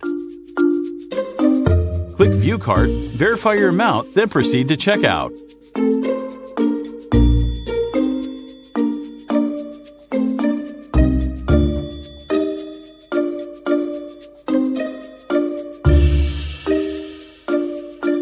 Fill out your billing details and click Place Order, and you'll be ready to bet.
Let's start betting. Just about 40 minutes on the Go clock to to run of the BarbadosTurfClub.org. afternoon sport race. Remember, we are experiencing some difficulties Click with betting our and select mobile wager. internet, and hence there's only one teller machine available for betting. In the grandstand, you are kindly asked to make your bets in the chandler stand or to the right in the field stand to avoid not getting a bet. You're asked to make your bets in the chandler stand or to the right in the field stand. Since we are experiencing some problems with reference to the internet, only one teller machine is available inside the grandstand. Just about 13 minutes on the clock to the run of the afternoon's fourth race, and the horses are pretty much in the parade ring for the Barbados Museum and Historical Society Handicap, which goes 1,100 meters, and I shall endeavor to give you the starters, which are as follows. We're going to open up our program with horse number 3, Thunder Lady, now to be ridden by Delana Lopez, owned by Richard and Emerson Selman, trained by Richard Dean, 130 pounds top end post, and Thunder Lady is fitted with a tongue tie as she seeks win number 4 in succession. Number 6, Storm Force, the property of Sir David Seal, trained by Stephen Bynum, ridden by Ricky Walcott, Ray Williams, 120 pounds is the weight on Storm Force number 5. Venturers Peak is horse number 6, owned by MPS, trained by Kenny Joseph, ridden by Gerald Beckles, 129 pounds, and he is fitted with a tongue tie and a nasal dilator. If you're looking for Huntsman's Farms horse, this is horse number 7, Life is Great, trained by Kurt Hamlin, ridden by Deshaun Gaskin, who's now claiming 5, goes to 124 pounds, and the equipment aboard Life is Great is a blinkers and a tongue tie. Bally High is horse number 8 from the hot stables of Melrose Racing, trained by Rimmel Level, ridden by Rashid Hughes, 127 pounds, and Bally High is fitted with a tongue tie. Our winner on Gold Cup Day in race number 2 is horse number 9, Scarface, the property of Nelicia Cozier, trained by John Mark Cozier. Natari Trotman is in the irons, 118 pounds is the weight. The equipment to be used, a visor, a tongue tie, and a nasal dilator. Levi Cadogan owns horse number 10, Edelweiss. Tongue tie, her equipment. Ridden by Antonio Bishop, 129 pounds is the weight. And Kenny John is the man charged with preparing this 7-year-old bear mare. Speaking about charge, Romel Lovell is in charge of horse number 11, Everly, who ran excellent on Gold Cup Day to finish second. And she races in the colors of Melrose Racing. Aaron Daniel is aboard. He claims 5 and will go to post at 118 pounds. She is fitted with her customary blinkers and a tongue tie. So that is the field for the afternoon's fourth race. Time for money in the bank.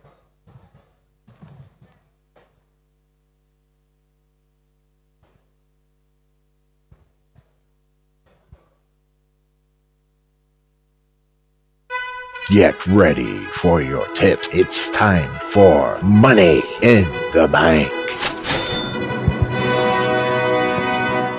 Well, already on track. She's done exceptionally well since she got her form turned around. We're speaking of none other than horse number 3. Just come into your picture. This is Thunder Lady. She gets a change of rider forcibly because Ricky Walker is out for the rest of the day with an injury. She goes for win number 4 in succession. And prior to those victories, she reeled off 2 seconds. She's going from strength to 6-0 Chestnut Mare. By copy that out of Coral Lady. 25 lifetime starts, 3 victories with 3 seconds and 1/3. I am not going to pose the Richard and Emerson Stallman owned, Richard Dean trained, Delana Lopez ridden, horse number 3, Thunder Lady, who is your 6-5 favorite. Romel, I know you're a bold guy. What say you? I'm being bold. I'm going to go back to my Gold Cup Day pick is horse number 11, Everly. Everly, ridden by Aaron Daniels today, will carry the weight of 123 pounds. He's trained by Romel Lovell. He's in at 5-1. Ran a good race there to run second last race. He's been in by half a length by Scarface, who he opposes again. But today he's carrying 120 pounds, which is 3 pounds over what he carried last time. But I think today, having that race under his belt, and today he should do the job. Well, I wish you and her the best of luck. I'm going to take horse number 7 on my second line. This is Life is Great. Has been in good form. Track conditions listed as firm, not really what he would appreciate, but as I said, he's carried good form. 2nd, 8th, 6th, 3rd, 1st, 2nd. He's one of the class horses in this event. Down to 124 pounds, Deshaun Gaskins already won 1 on the card. I don't think you can ask for anything better than that. And Life is Great falls on my second line, horse number 7. On my second line, I'm going to take horse number 3, Thunder Lady. Note what you said before. It has a change of rider here, Demario Lopez, who is a strong rider in the saddle. Carries the weight, though, of 130 pounds. I think that's the question on our back this afternoon. Richard Dean's the trainer there. In at 6-5, which is the favorite by a long shot. So I think she'll be good enough for second there, but I don't think she'll hold on. Well, on my third line, I'm going to take horse number 9, Scarface.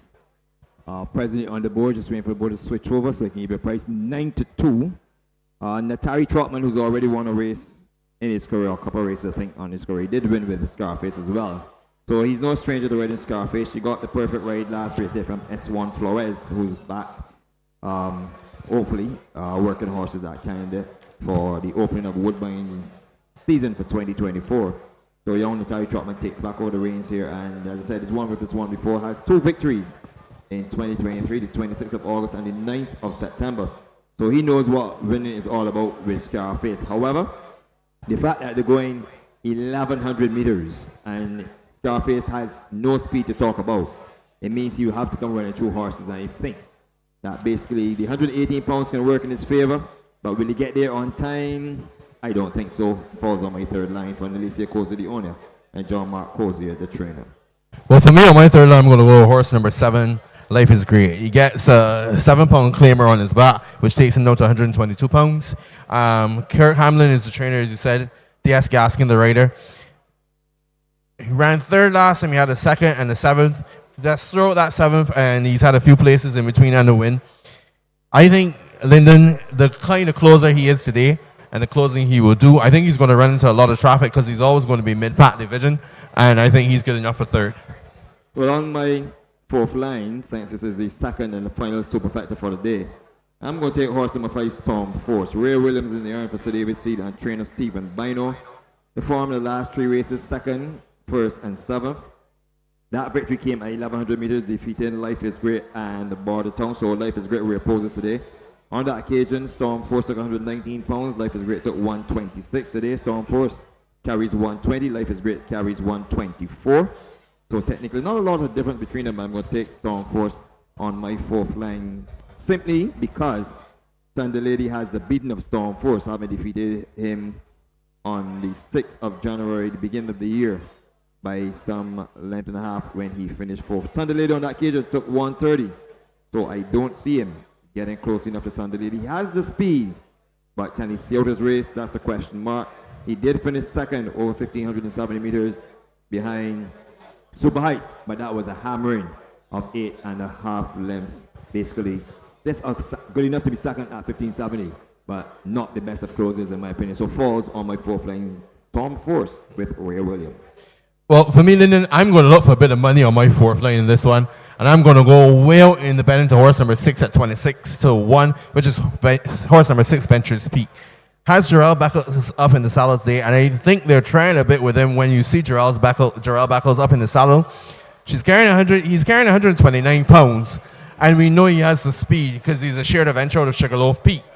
Nothing to shout about. He's had a 10th, a 4th, a 12th, a 4th, so he knows what it is to run fourth.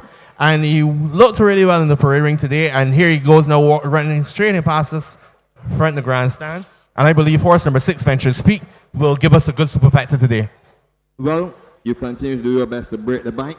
You've not been successful thus far, so I'm going to wish you all the best. I'm going 3, 7, 9, and 1 in the afternoon's fourth race for my superfecta. And I'm going to go 11, 3, 7, and 6.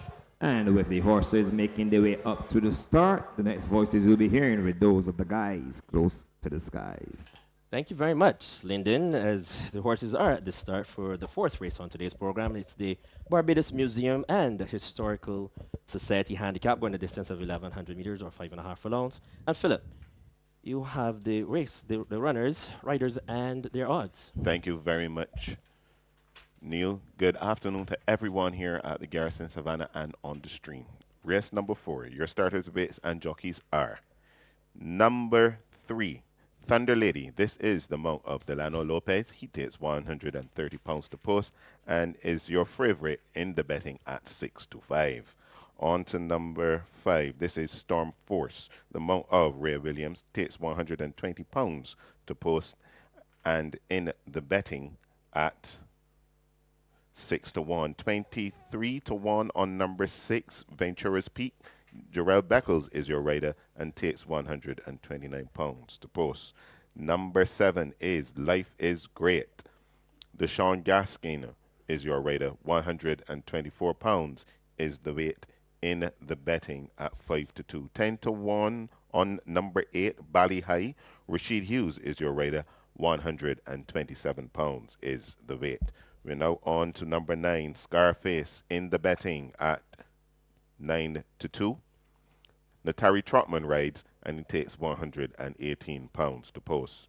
Number 10 is Edelweiss. Antonio Bishop is your rider. 129 pounds is the weight in the betting at 11-1. And number 11 is Everly. The mount of Aaron Daniel, 118 pounds is the weight in the betting at 5-1. The loading process has not yet started, Neil, but as Lyndon and Rommel were discussing earlier, I quite like Thunder Lady and Scarface. Those are my 2 picks. And for the first time this afternoon, who is your winner? Well, Thunder Lady. It's going to be difficult to oppose her this afternoon. She's going after her 4th win on the trot. And I think that she has a very, very, very, very good chance here. Only thing, I have a problem with the weight of 130 pounds. We'll see how she goes here. She is partnered by, there's a change of jockey, you know. Delano Lopez gets the call for Ricky Walcott. And we're just going to see how this 6-year-old chestnut mare, by copy that out of Coral Lady, will go the trip. On my second line, I like Life is Great here. I think it's a very good move here to take 7 pounds off with Deshaun Gaskin to go to post with 122 pounds. So there's my 2, Thunder Lady, Life is Great. And if I look for a third one here, I'll look for horse number 9, Scarface.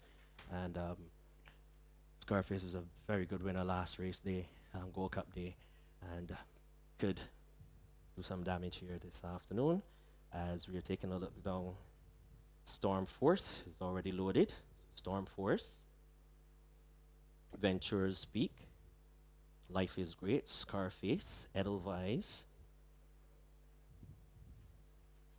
and now they're just run. Thunder Lady goes in. They're all in.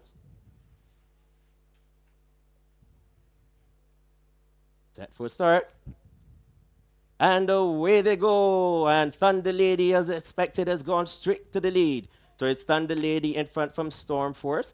Coming by on the outside is Bali High. Between horses is Life is Great. Then on the outside of these is Edelweiss. Oh, backing out there a bit was Life is Great. Then one from the tail is Scarface. And at the back of affairs is Everly. That's the way they race as they head up the hill. And Thunder Lady is quite comfortable in front now by a length. In second position is Storm Force. Coming with a run now is Edelweiss. Life is Great has recovered a bit now and is traveling nicely. Then comes Scarface. And then the others will have quite a bit of work to do. That's the way they race with just about a furlong and a half to go. And in front, it is now on the outside. It looks like Storm Force has taken over. So it's Storm Force. Running on the outside is Edelweiss as they turn for home. And it is Storm Force. Between horses, here comes Life is Great. It is Life is Great. Even further on the outside, here comes Scarface. And down the stretch they come. And it is Life is Great. Life is Great is going to win this one easily in the end. Life is Great wins it. In second position, running very well with Scarface. Then along the rails with Storm Force. And then a long way back to Everly in 107 and 3. In a moment, the unofficial placings for you. And the final time, 107 and 3/5 for the running of race number 4. The Barbados Museum and Historical Society Handicap, as we await the unofficial results to be posted on the board.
The unofficial results posted on the board: 7, 5, 9, and 10. 7, 5, 9, and 10. Unofficial results of race number 4. Just waiting for the winner to return to the leading. And the interim to stand by for payments for race number 3.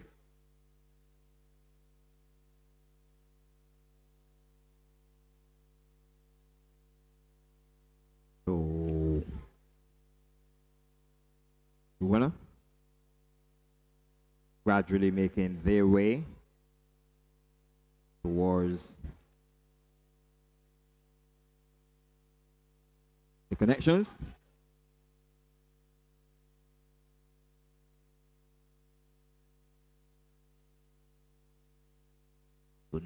Let in momentarily.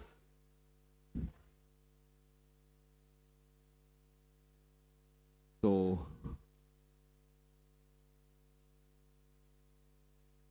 here comes the winner. This is horse number 7, Life is Great. Congratulations, trainer Kurt Hamlin and Terrell McDonald, forms part of Huntsman's Farm.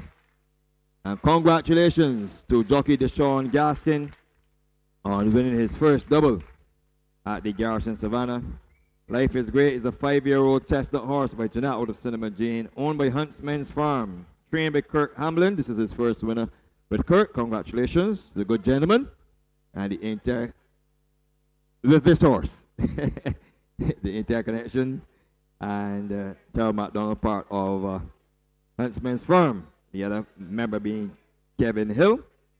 So many congratulations. Said Gaskin, a 5-pound claiming apprentice, wins his second race at the Garrison today.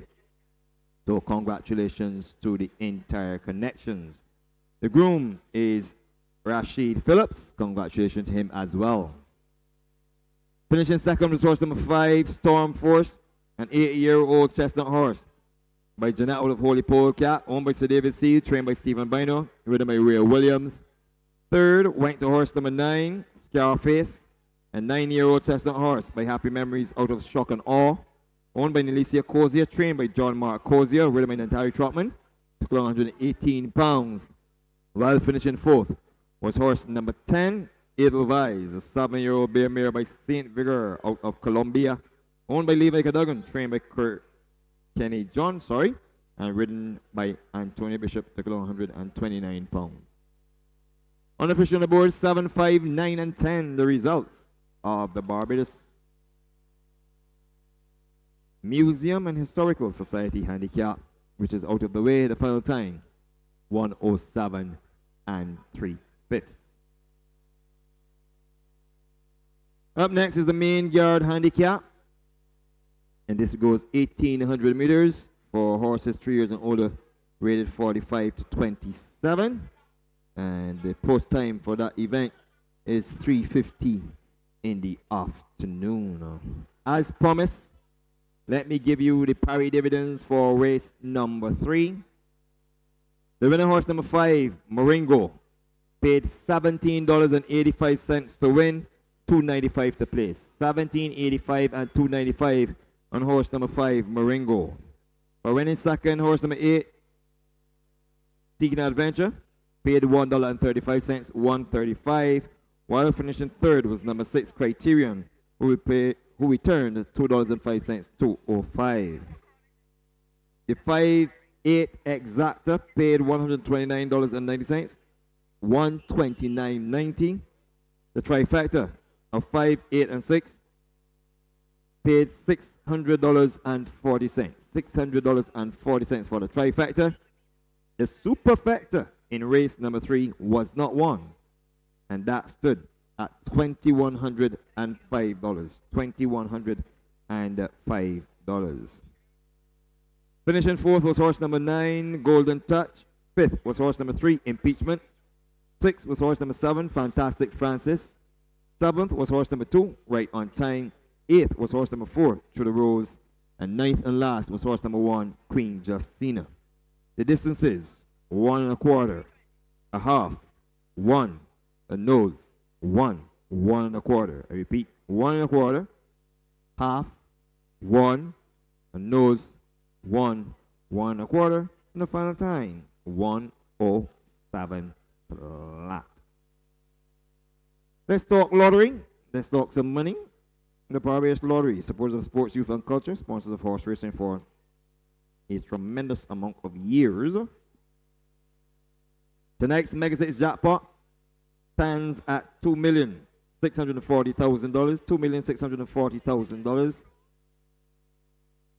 Thank you very much. I can confirm for you that race number 4 has been declared official. 7, 5, 9, and 10. Tonight's draw of the Mega Six jackpot, $2,640,000. You can also get your tickets for Tuesday's Super Lotto jackpot. That stands at $3,010,000. $3,010,000 to be drawn on Tuesday, the 19th of March.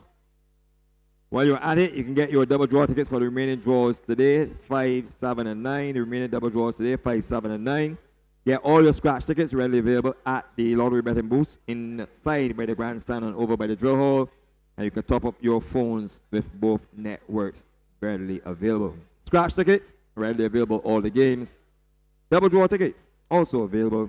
And of course, the next Mega Six jackpot. If you don't have a ticket, you don't have a chance. You got to be in it to win it. $2,000. Sorry, $2,640,000. $640,000 for tonight's Mega 6 jackpot. And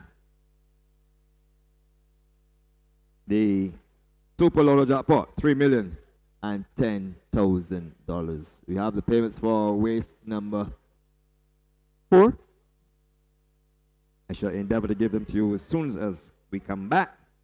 And just to let you know, you can join us next race day, which happens to be Saturday, the 30th of March, the penultimate day of March, which is the Easter race day. Entries for that day, which is the 6th day of the Barbados Turf Club first racing season for 2024, will close this coming Wednesday, the 20th of March, at the office of the Barbados Turf Club at 10 a.m. Entries for the Barbados Turf Club's 6th day, actually it's 7th day of its first racing season 2024, will close on Wednesday, the 20th of March, at the office of the Barbados Turf Club at approximately 10 a.m. I want to say a special good afternoon to those of you viewing on the stream, the World Wide Web as well, those of you who are with us. I want to say a big thank you to those who continue to follow Barbados racing from abroad, those of you in Canada who are returning to prepare for the various racing seasons at Woodbine, Asabonia Downs, Century Mile, Fort Erie, where the Barbadian contingent is very well represented in the horseman arena, or in terms of grooms, jockeys, trainers. On the American circuit, of course, Safi Joseph Jr. continues to do well. He basically has almost sworn up his 9th championship at Gulfstream Park, where he's in the lead. He now leads Todd Fletcher by some 27 wins, with just under 2 weeks to go, with just over 2 weeks to go in the championship. That's the Gulfstream Champion of Championship meet, which will conclude on the 31st of March. So once again, Safi Joseph continues to fly the flag tremendously in Cole, USA. Congratulations to him, as he's very much on course for an unprecedented Barbadian success, the 9th consecutive title. Jockey Rashawn Lachman and Kimar Trotman were winners in closure last night in Cole, West Virginia. Winning races 2 and 6, if memory serves me correct. Congratulations to the Barbadian flag being flown assiduously in the USA. Want to offer to young Shaquille Bellamy, who's also up in Canada. There's also Rashad Knights and young Sachin Paris. Those, the last two, will be heading to Asabonia Downs to try their hand. I want to wish them all the best, as they have more or less preparing or have jetted off to the cold climate. And I want to wish them all the best as they embark on such an adventure as to sharpen their skills and match their skills with the best of the best. So I'm wishing those young men all the best. Also to our fans far and wide, special good afternoon to Ben Carty and the Carty family of Justin Carty and his wife Rachel. I know they're follow the stream assiduously on Saturdays from all the way in Ireland, where they recently held the Cheltenham Festival. And congratulations to them, and good to have them following us here at the Garrison on the stream. And those of you, wherever you are, in the USA, in Canada, over in Europe, good to have you on the Barbados Turf Club stream, www.org, barbadosturfclub.com. 20 minutes on the clock to the running of the afternoon's 5th race. Thank you.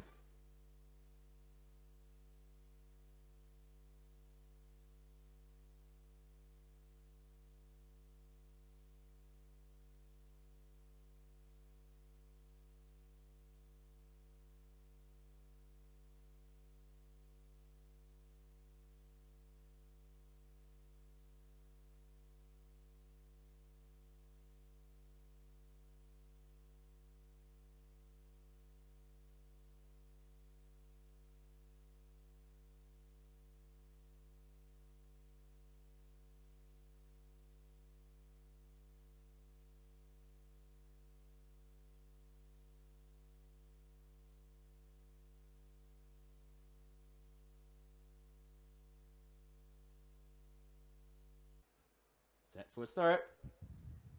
And away they go. And Thunder Lady, as expected, has gone straight to the lead. So it's Thunder Lady in front from Storm Force. Coming by on the outside is Bali High. Between horses is Life is Great. Then on the outside of these is Edelweiss. Oh, backing out there a bit was Life is Great. Then one from the tail is Scarface, and at the back of affairs is Everly. That's the way they race as they head up the hill. And Thunder Lady is quite comfortable in front now by a length. In second position is Storm Force. Coming with a run now is Edelweiss. Life is Great has recovered a bit now, is traveling nicely. Then comes Scarface. And then the others will have quite a bit of work to do. That's the way they race with just about a furlong and a half to go.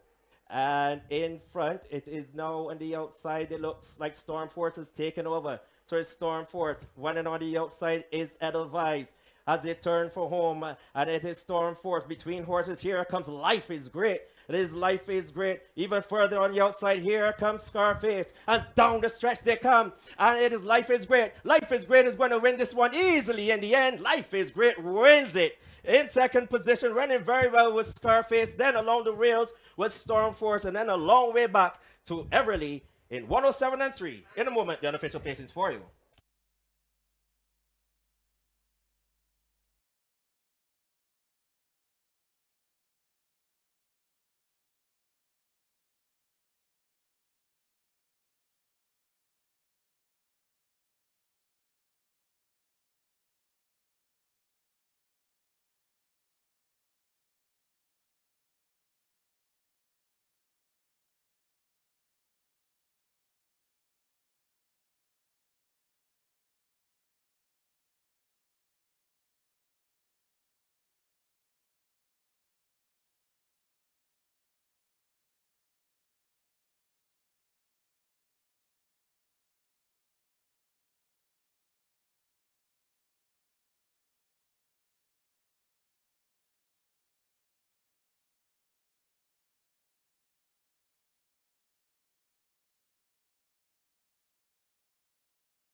time to withdraw. Enter your account number and PIN.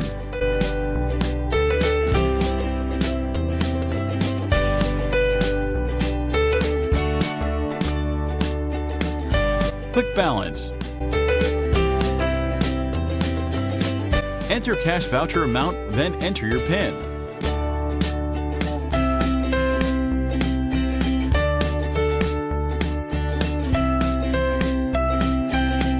Retrieve your slip and head over to the nearest cashier to collect your winnings.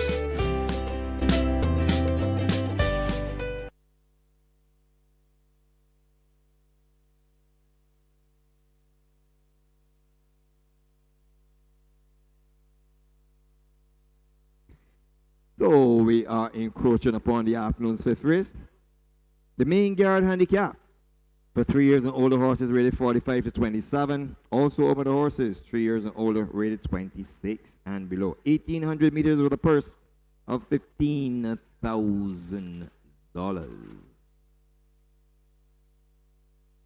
To the field, number 1 is Drogon, now owned by Andrew Pierce, trained by Robert Pierce, ridden by Zerrell Ford, who earlier today captured his first win of his career. 119 minus 7, 112 pounds, and Drogon is fitted with blinkers and a tongue tie. Going after a hat trick is horse number 2, Super Heights, the property of Keyshawn Greenwich and Ramar Simmons, trained by Victor Cheeseman, who's looking for the second win on the day. The jockey is Devontae Prescott, 118 pounds. Super Height is fitted with a tongue tie. Anderson Trotman has the leg up on horse number 3, Caribbean Kitten, for owner Steve Samru and trainer William Clark. 116 pounds is the weight. Equipment to be used, a tongue tie and cheek pieces. Wall Street, owned by Melrose Racing, trained by Rummel Level, ridden by Aaron Daniel, who claims 5. 120 pounds is the weight, and Wall Street will race from post position number 4 with Aaron Daniel in the irons. Matthew Badal has a leg up on horse number 5. This is priceless. For Titans Racing, the owner, trainer Richard Dean, 126 minus 7, 119 is the final weight. Over the page, horse number 7, Rite of Passage, owned by Barry Bishop, trained by Eddie Bell, ridden by Eric Daniel, 122 pounds is the weight. The equipment to be used, a tongue tie. High Velocity stays with Rashid Hughes for trainer Andrew Nunez, and is owned by John Patrick Drake, Gloria Drake, Llewellyn Rollins, and Aldif Rollins. And the weight is 126 pounds on horse number 9, High Velocity. Ray Williams gets the leg up on horse number 10, Red Eagle, 128 pounds. Rummel Love is your trainer, and Ian Corbin owns this 6-year-old chestnut horse. On the outside, Ricky Walcott is replaced by Lester Edwards, and he will ride horse number 11, Amaretto, for Mr. RJ. The weight, 109 pounds, and Richard Dean is your trainer. That is the field for the afternoon's fifth race, the main yard handicap. It's time for cash. Money in the bank. Get ready for your tips. It's time for Money in the Bank. Ramel, break down the bank door.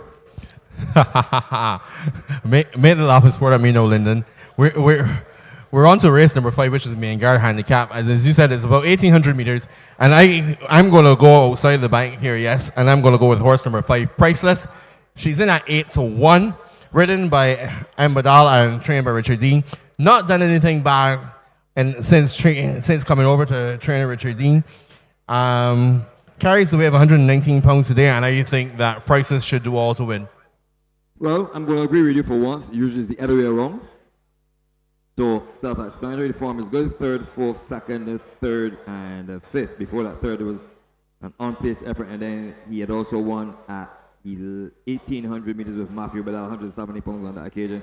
So the 119 pounds is right up his alley, and I expect Priceless, even at 8 to 1, to fire here, especially from the front. On my second line, I'm going to go horse number 2, Super Heights. He has picked up some form lately. He won his last 2 starts. Coming in here today, now he carries 118 pounds. He's ridden by Demaria Prescott and trained by Victor Cheeseman. And I am putting him on my second line to run a race here. He's in at 5 to 2. Actually, he's a favorite at 5 to 2. Well, you know, 8 and 1 is 9, so I'm going to go for horse number 1, Drogon, at 9 to 1. Zerel Ford is in the irons. He has all the confidence now. His confidence level has got to be up on the moon, having scored his first victory. And if this one can lead the starting gates properly, having finished third on Gold Cup Day with 117 pounds, comes today with 113 pounds. I expect this one to be in the thick of things. Falls on my second line for owner Andrew Pierce, trainer Robert Pierce, and Zerel Ford in the irons, horse number 1, Drogon. On my third line, I'm going to go outside the box. He's carrying 128 pounds today, and that's horse number 10, Red Eagle. He's ridden today by Ray Williams and trainer Ramel Level. I think this horse has not had any form recently, but he's been showing that he's been making an effort. And running with this company today, I think when they turn from home, he should be in the vanguard and making up third position, coming from in the middle of the pack. Well, I've got some concern with that weight of 128 pounds, so I'm going to go for horse number 2, which is following Red Eagle, just walking up past the 5-long pole coming into your picture. This is Super Heights, has been in tremendous form. Back-to-back victories, now looking for the hat trick. Young Devontae Prescott has been going from strength to strength. He's yet to win today, but I think he has 3 wins in the last 4 race days. 118 pounds today, right up there, Ali. This one will come running towards the end of the race, and if they can get there in time, must fire a shot. Falls on my third line for owner Keyshawn Greenwich, Ramar Simmons, trainer Victor Cheeseman, Devontae Prescott in the irons, 118. Yeah. So I'm going to go there for 5 priceless, 2 Super Heights, and number 10, Red Eagle. Well, I'm going to take 5, 1, and 2 to round out my trifecta here in the afternoon's 5th race, the main yard handicap, and with just 7 minutes on the clock. The guys close to the skies will be having their say, but before I throw it up to them, just let me give the payments if I have them. They're not in my possession as yet. So a little bit of time on the clock as the horses meander down to the start for the afternoon's 5th race. After this, we'll be having the birthday celebrations or anything you're celebrating, 7 minutes on the clock. And it's giving me good time to throw it to the guys up close to the skies.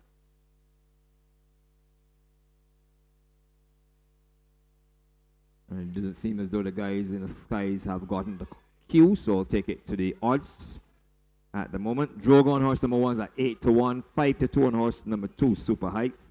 Carabine Kitten number 3, we didn't speak about this one. Anderson Trotman in the irons is in at 5 to 1, 9 to 2 on horse number 4, Wall Street. Priceless remains out in the bed at 8 to 1. That's a good bet. Rite of Passage, another one who I think can turn up here despite the fact that she would appreciate some cut, is in at 13 to 1, 9 to 2, 2 to 1 on the favorite horse number 9, High Velocity. Ironically, both of us has left the favorite out of the top 3. Maybe there's something about that. Red Eagle number 10 is in at 15 to 1. And number 11, Amoretta, with Lester Edwards, who is due a success, goes here with 109 pounds and is in at 6 to 1. So the horses are pretty much halfway down to the start, and Priceless still in the parade ring, so I have a little time to play with. Seem to be getting an adjustment to the saddle. Jockey Matthew Badal climbs the board, and he will make his way out now to join the troops for the main guard handicap. Next voices you'll be hearing for the guys close to the skies. Yes, and thank you, Lyndon. A very competitive field here. For the main guard handicap, we have Super Heights, who has been a very impressive winner last time out. He's looking for 3 in a row. But he'll have some stiff competition as you have the likes of High Velocity and Drogon, etc. facing starter Mark Batson, and Philip has the latest odds runners and riders for you. Philip? Yes, please. Thank you very much. And here are your starters. Number 1 is Drogon. This is the mount of Zerel Ford. Congratulations to him on his maiden win. And he takes 112 pounds to post in the betting at 7 to 1. 5 to 2 on number 2. This is Super Heights. Devontae Prescott is your rider, and he takes 118 pounds to post. Over the page to number 3. This is Caribbean Kitten. Anderson Trotman is your rider and takes 116 pounds to post. Number 4 in the betting at 5 to 1 is Wall Street. This is the mount of Aaron Daniel, and he takes 120 pounds to post in the betting once again at 5 to 1. We are now on to number 5, Priceless. Matthew Badal rides, takes 119 pounds to post in the betting at 8 to 1. We're now on to number 7, Rite of Passage. Eric Daniel has the leg up this afternoon in the betting at 12 to 1 and takes 122 pounds to post. On to number 9. This is your favorite in the betting at 9 to 5, High Velocity. Rashid Hughes is your rider. 126 pounds is the weight. On to number 10. This is Red Eagle, the mount of Ray Williams. 128 pounds is the weight in the betting at 14 to 1. And number 11, rounding out the field, is Amaretta. Lester Edwards is your rider. 109 pounds is the weight in the betting at 7 to 1. That is the field for the 5th race on today's card. With 3 minutes or so to go to post, Dean, for the second time this afternoon, who is your winner? Well, I'm going to go with Super Heights. This 12-year-old bay horse has been in really good form. The apprentice, Devonta Prescott, he's been riding really well. I mean, he's got 3 winners from 17 rides this year, which is pretty good strike rate. He's been in top 3 5 times from those 17 opportunities, so the young man is really riding well. So that's the one that I'm going to go with, although it is a big step up in class a bit for Super Heights.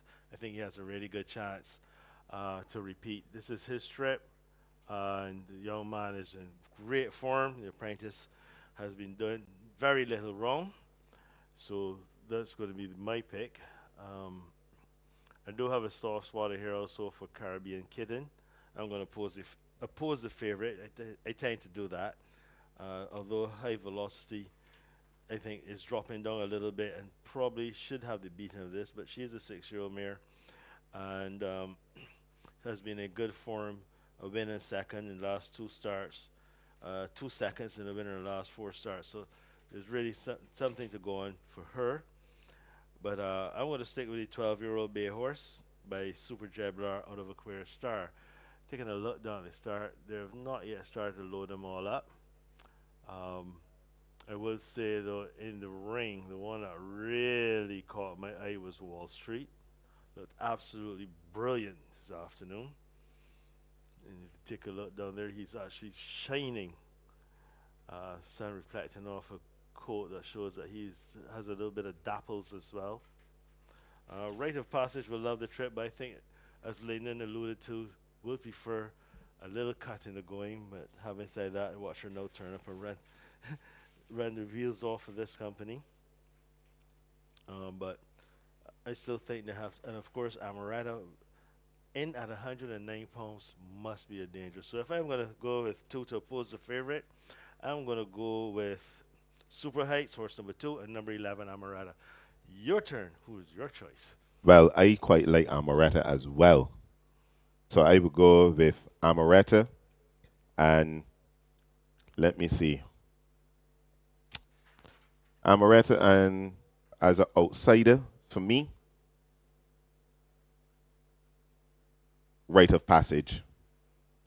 Okay, so Philip is also going with the lightweight. He's also shows Rite of Passage. It's the 5-year-old mare by Almadora out of Middle Passage. I think, like I said, I think she has the class to beat these. It's just wondering about the going. And they're still walking around behind. They're just about to start, it looks like, with Drogon. Comes in here with change of owner. Was 3rd last time out behind Max and Simba. That was Gold Cup Day just 2 weeks ago.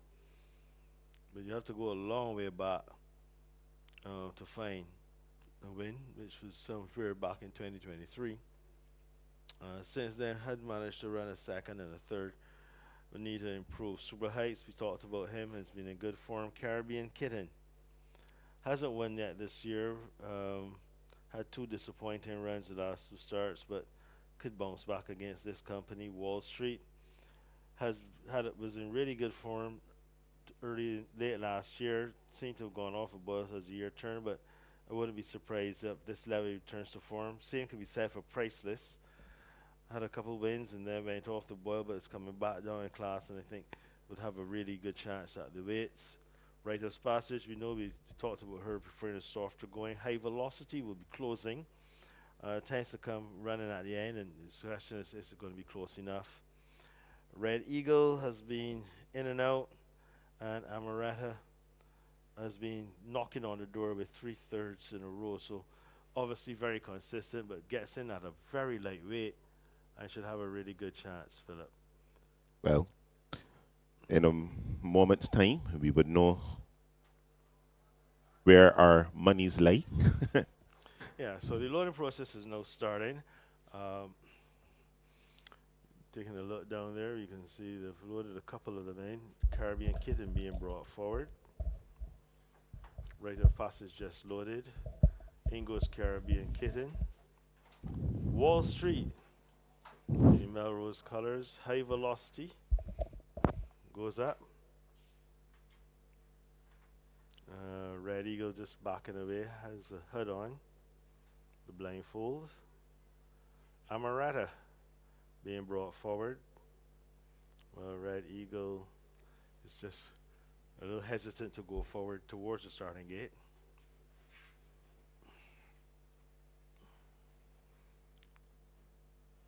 Amaretta still walking around behind as they try to get Red Eagle to come up. They're having to chase him up a little bit.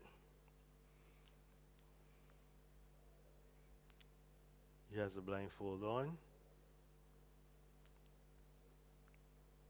Amaretta goes in. So we wait for Red Eagle.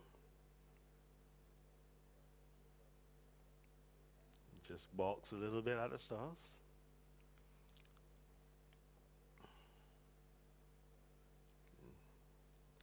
Turn him around. And he just plants.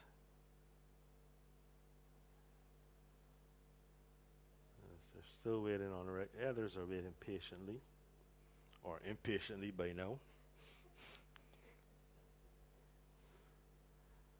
I can almost hear jockeys in there going, "Man, take him away." But got him just sideways. He's just not moving. They've got a couple of hands behind him.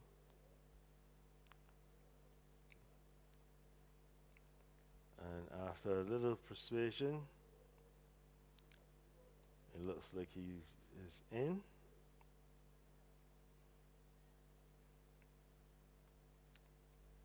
So we'll soon have a start.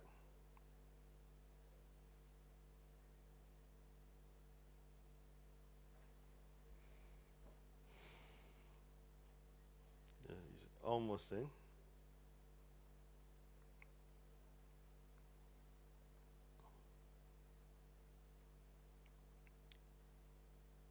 I can see the guys pushing and shoving.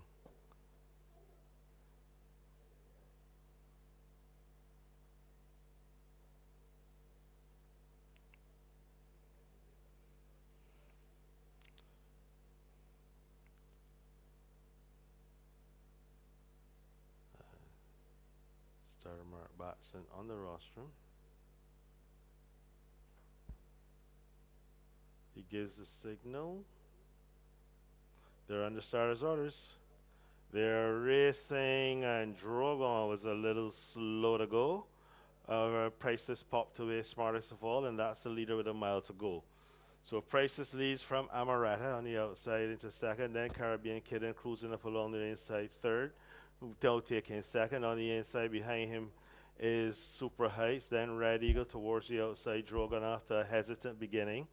The back marker at this stage is Rite of Passage, just preceding Rite of Passage is Wall Street and High Velocity. They come past the stands for the first time after opening quarter, a pedestrian 26-1. And Caribbean Kitten and Anderson Trubman have decided to take the lead, and that's the leader as they round the paddock bend. Towards the outside of him is Priceless in second. On the inside, Super Heights. On the outside, three wide is Drogon, Amaretta split in these. Then there's Wall Street on the rails. Towards the outside is Red Eagle. Between the horses is High Velocity. And Rite of Passage continues to trail after a pedestrian opening half of 51 flat. They head round the far turn and head up the hill towards the 3 furlong marker.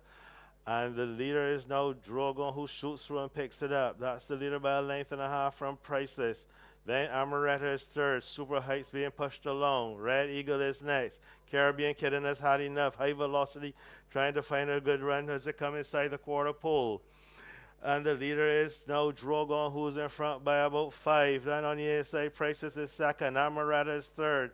On the inside, Red Eagle staying on. White on the outside, here's Rite of Passage. Wall Street, High Velocity needs a scene to run through, and they're homeward bound. And it's Drogon who's in front by 3. On the inside is Priceless. Then Amaretta.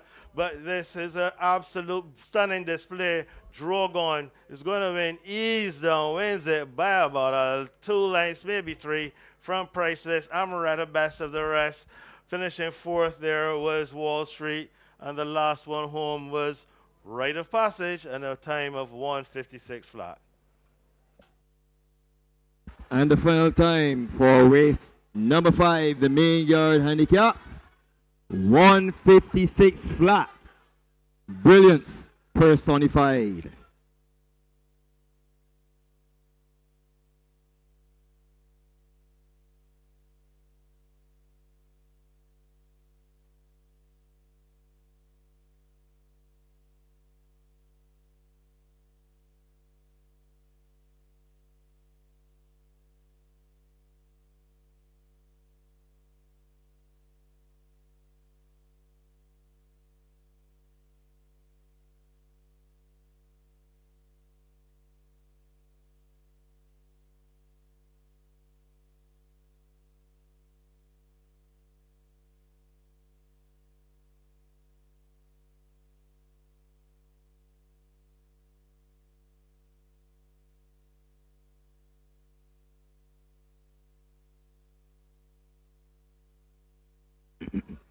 The results posted on the board: 1, 5, 11, and 4.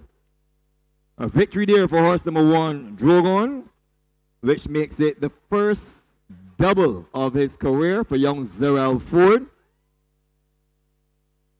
Congratulations to the young man. So the apprentices are ruling the roost today. Deshaun Gaskin in the winner's enclosure. And Zerel Ford also in the winner's enclosure. So at the moment, and Delana Lopez haven't come up with the yellow victory. Second, horse number 5, Priceless. Third, horse number 11, Amaretta. And fourth, horse number 4, Wall Street. 1, 5, 11, and 4 in a winning time of 1:56 flat.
So I shall endeavor to give you the payments for race number 4 following the completion of the leading process of this event.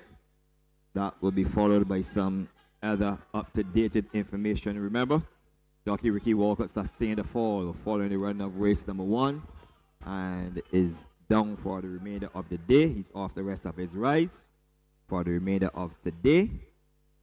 I'll give you his replacement riders for the races 6 and 7. So while we wait for the winner to come back,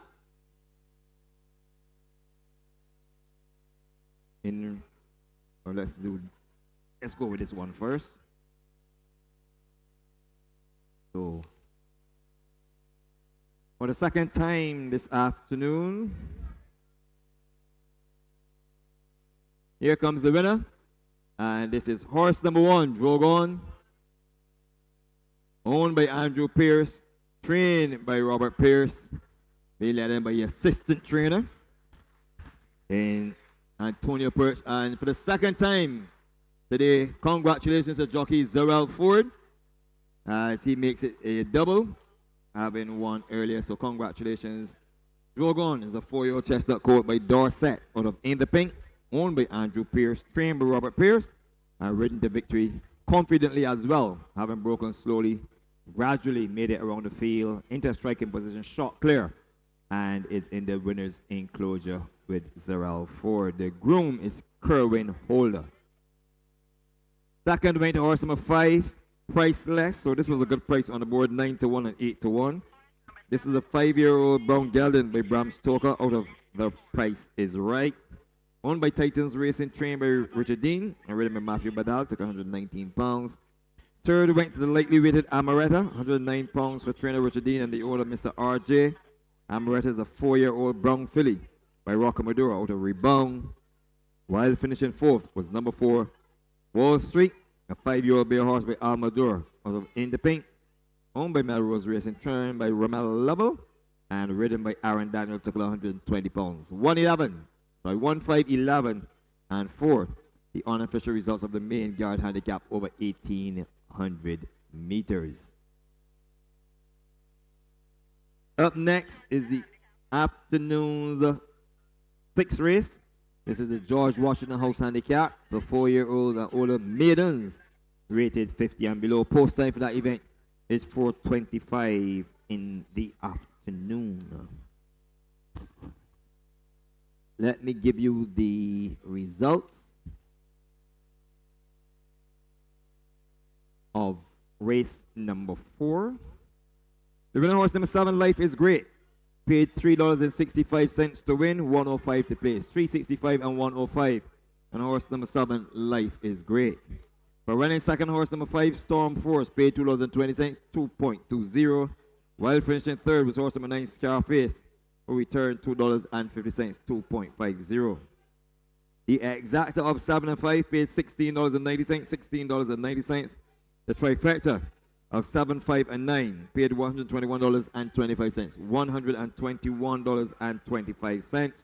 While the superfecta of 7, 5, 9, and 10 returned $804.65, $804.65.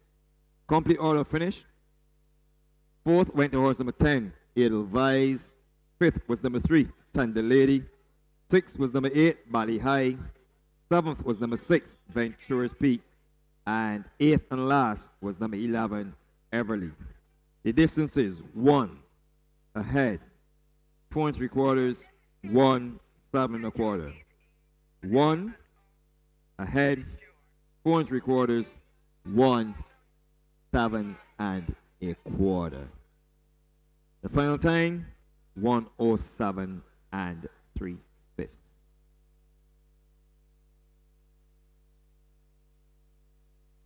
With those payments out of the way, I shall now endeavor to look to celebrate with those of you who were celebrating. I'm sure Egan has got something on cue for those of you who will be celebrating. If it's an anniversary, we say congratulations to you here at the Barbados Surf Club on whatever anniversary you're celebrating. If it's your results that have come back good, be it exams result, be it test results, health-wise. Say a big thank you, a big congratulations to you as well.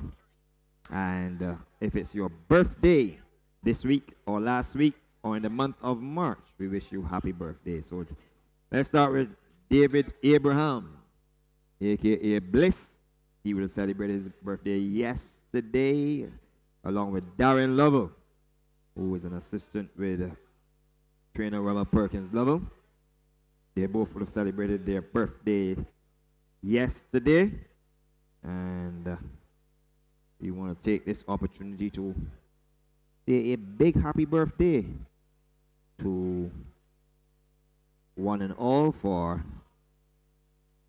those of you who will be celebrating their birthdays this week and next week, of course. Delicia's is the horse. Delicia's girl is the horse that Bliss, the owner, David Abraham, let me get that right, owns. So he would celebrate his birthday yesterday along with Darren Lovell. So, Egan, if you can just throw something out to the public for those of you who are celebrating with Bliss and Darren Lovell. I want you to enjoy your birthday. Have a happy, happy, happy birthday. Put your two hands up in the air and make some noise for your birthday. Happy birthday to you. Happy birthday to you. Happy birthday. Happy birthday. Happy birthday to you. What y'all too bad for your birthday. I want you walk up and come it's your birthday. You got to drink some shots for your birthday, or post a TikTok for your birthday. I want you do a Snapchat for your birthday, shell Facebook and WhatsApp for your birthday, light up Instagram for your birthday. Do everything that you plan for your birthday. Drop balloons, fun sweater for your birthday, or get a date on Tinder for your birthday. Happy birthday to you. Happy birthday to you. Happy birthday, happy birthday, happy birthday to you. What y'all pick up yourself on your birthday. If you feel you born the best month of the year, pour something and put your glass in the ear. And when they say hip hip, you say hooray, hip hip hooray, hip hip hooray, hip hip hooray, hip hip hooray, hip hip hooray, hip hip hooray. Now make some noise 'cause you make another year. Drink alcohol for your birthday. Slap your girlfriend bumper for she birthday. I want you slap it, slap it, slap it, slap it, slap it, slap it. Happy birthday to you. Happy birthday to you. Happy birthday, happy birthday, happy birthday to you. Well, that also goes up to Mrs. Johnson, who turns 70 as well. And we want to wish her many, many more happy birthdays. Of course, the party with Bliss will be on tonight. And he's going to drink some shots for his birthday. So many happy birthdays to those of you who celebrated your birthday or are in the process of looking forward to celebrating your birthday. 21 minutes on the clock to the run of the afternoon's penultimate race before the feature race.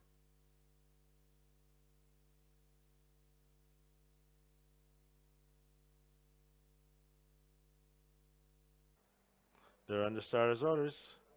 They're racing, and Drogon was a little slow to go. Priceless popped away smartest of all, and that's the leader with a mile to go. So Priceless leads from Amaretta on the outside into second, then Caribbean Kitten cruising up along the inside third. Hotel taking second. On the inside behind him is Super Heights, then Red Eagle towards the outside, Drogon after a hesitant beginning.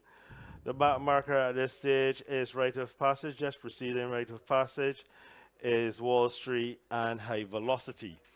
They come past the stands for the first time after opening quarter, a pedestrian 26-1. And Caribbean Kitten and Anderson Trobin have decided to take the lead, and that's the leader as they round the paddock bend. Towards the outside of him is Priceless in second. On the inside, Super Heights. On the outside, three wide is Drogon, Amaretta splitting these. Then there's Wall Street on the rails. Towards the outside is Red Eagle. Between the horses is High Velocity. And Rite of Passage continues to trail after pedestrian opening half of 51 flat. They head round the far turn and head up the hill towards the 3 furlong marker. And the leader is now Drogon, who shoots through and picks it up. That's the leader by a length and a half from Priceless. Then Amaretta is third. Super Heights being pushed along. Red Eagle is next. Caribbean Kitten has had enough. High Velocity trying to find a good run as they come inside the quarter pole. And the leader is now Drogon, who's in front by about 5. Then on the outside, Priceless is second. Amaretta is third. On the inside, Red Eagle staying on. White on the outside, here's Rite of Passage. Wall Street, High Velocity needs a scene to run through, and they're homeward bound. And it's Drogon who's in front by 3. On the inside is Priceless, then Amaretta. But this is an absolute stunning display. Drogon is going to win ease down, wins it by about 2 lengths, maybe 3 from Priceless. Amaretta best of the rest. Finishing fourth there was Wall Street. For Wall Street was fourth. 156 flat the final time for the main guard handicap. Back to those changes. Number 9, Border Town to be ridden by Rashid Hughes. And in the feature race, horse number 1, Aries, will now be ridden by Eric Daniel. Race 7, horse number 1, Aries, will be ridden by Eric Daniel. Thank you.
The horses are in the parade ring for the afternoon's 6th race.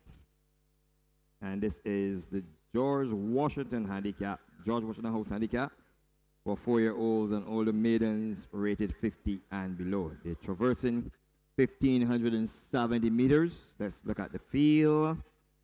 Number 1 is Fantastic Shante, owned by Mr. Northcote, trained by Kenny John, ridden by Deshaun Gaskin. 116 pounds is the weight. Number 2, King Canute, owned by Lady Seal, trained by Andrew Nunez, ridden by Ray Williams, 126 pounds, and this vehicle is fitted with a tongue tie. Rabble Rouser, blinkers and a tongue tie, his equipment, owned by Louis de Mila, trained by Andrew Nunez, ridden by Delano Lopez, 128 pounds. Over the page, Good Guys Syndicate owns horse number 4, Paper Trail. Blinks and tongue tie his equipment. Lester Edwards will ride at 120 pounds on horse number 4. Number 5, Milk for Tara, owned by Caroline St. John, trained by Andrea Medford. Ridden by Daryl Crony, 111 pounds is the weight. Equipment that he is fitted with is blinkers, and that is Milk for Tara and not Daryl Crony. Honey, I'm Home, owned by Orlando Bates, is horse number 6, trained by Dr. Jonathan White. Ridden by Raheem Thorpe, 109 pounds is the weight. On horse number 6, Honey, I'm Home, who's fitted with blinkers. Number 7, I Told You So, owned by Joseph Batson, trained by Philip Batson. Zerel Ford is aboard at 114 pounds. Number 8, Sunbeam. This is owned by Mrs. Gay Smith, trained by Edward Walcott Jr., ridden by Eric Daniel. 123 pounds is the weight. The equipment that this 4-year-old bay filly by Spicy Tiger out of Angelic Peace makes her debut with is a tongue tie. Rashid Hughes rides horse number 9, Border Town. The weight is 110 pounds. I suspect there will be some overweight there. Tongue tie is her equipment. Philip Bob Buffett Webster is your trainer. And this is owned by X and X Incorporated. Aman Core is horse number 10, owned by Caroline St. John. Second runner in here for her and Andrea Medford, the trainer. Devontae Abraham is aboard. 110 minus 7 carries 103. And I suspect the young man will probably ride just around that weight. I can confirm that for you momentarily as soon as I get those weights in my hands. Freya is horse number 11 from Melrose Racing. Rommel Lovell is your trainer. Devontae Prescott is aboard. 111 pounds is the weight. And Freya, a chestnut filly, is fitted with a tongue tie. Rommel, you've been trying to bet the bank. Spend the money. It's horse number 12 for Julia Downs, the owner. Eddie Bell, the trainer. Gerald Beck is aboard. 120 pounds. That's the feel as we look for money in the bank.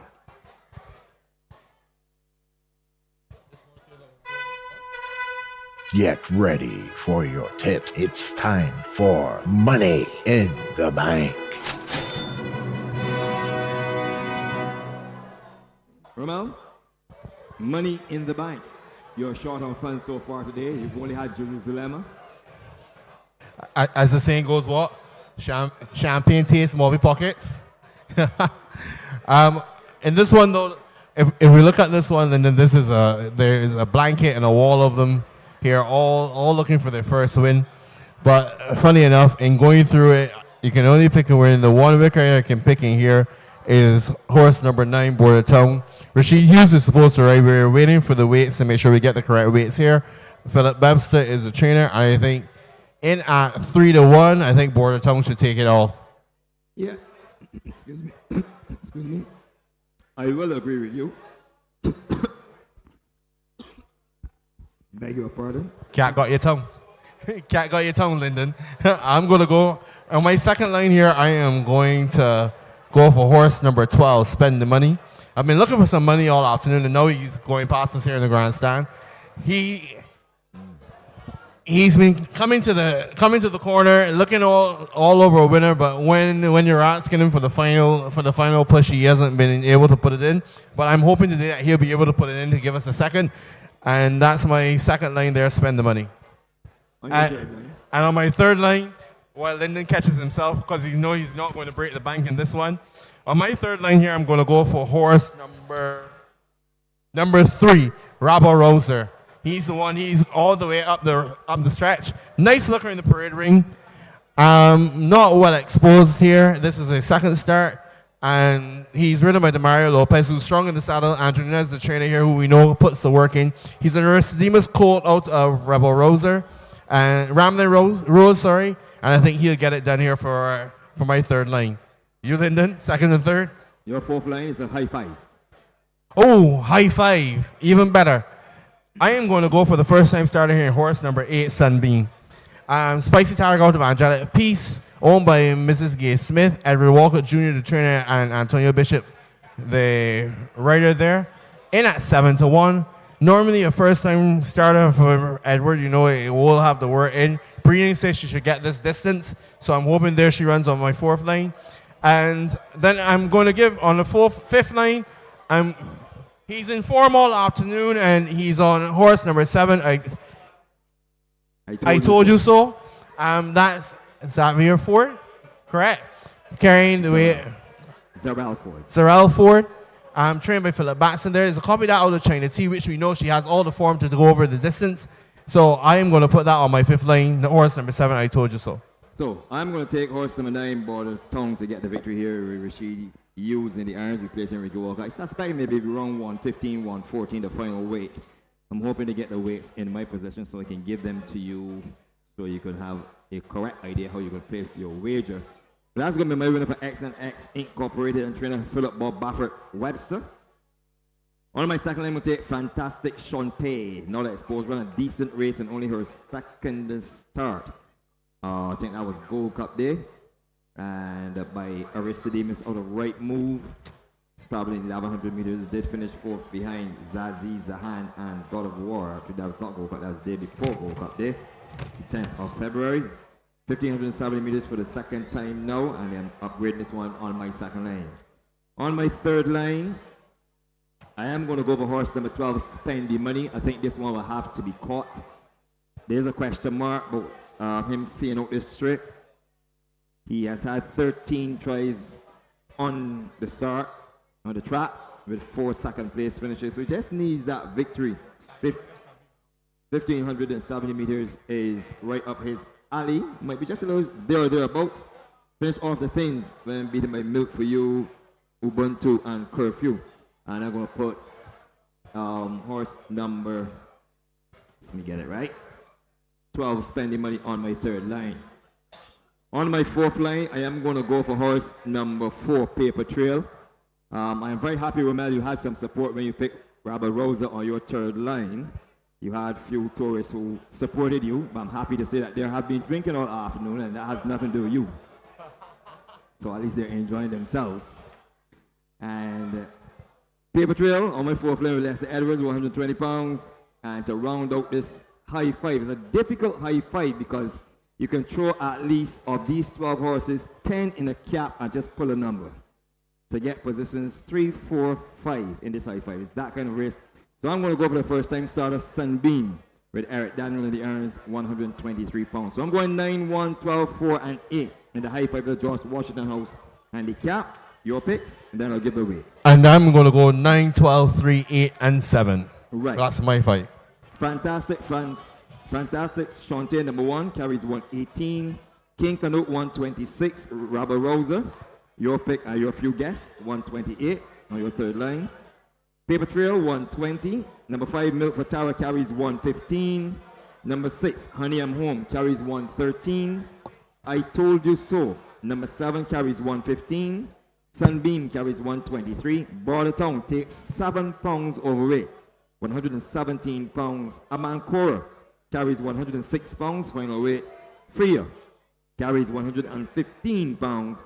And Spend the Money takes 1, 2, 0 to post. From the top quickly before I throw it up top. Fantastic Shantae is at 4 to 1, number 1. 12 to 1 on number 2, King Canute. Robert Rosa is well out in the betting. Just wait for the ball to switch back over. 26 to 1. 8 to 1 on number 4, Paper Trail.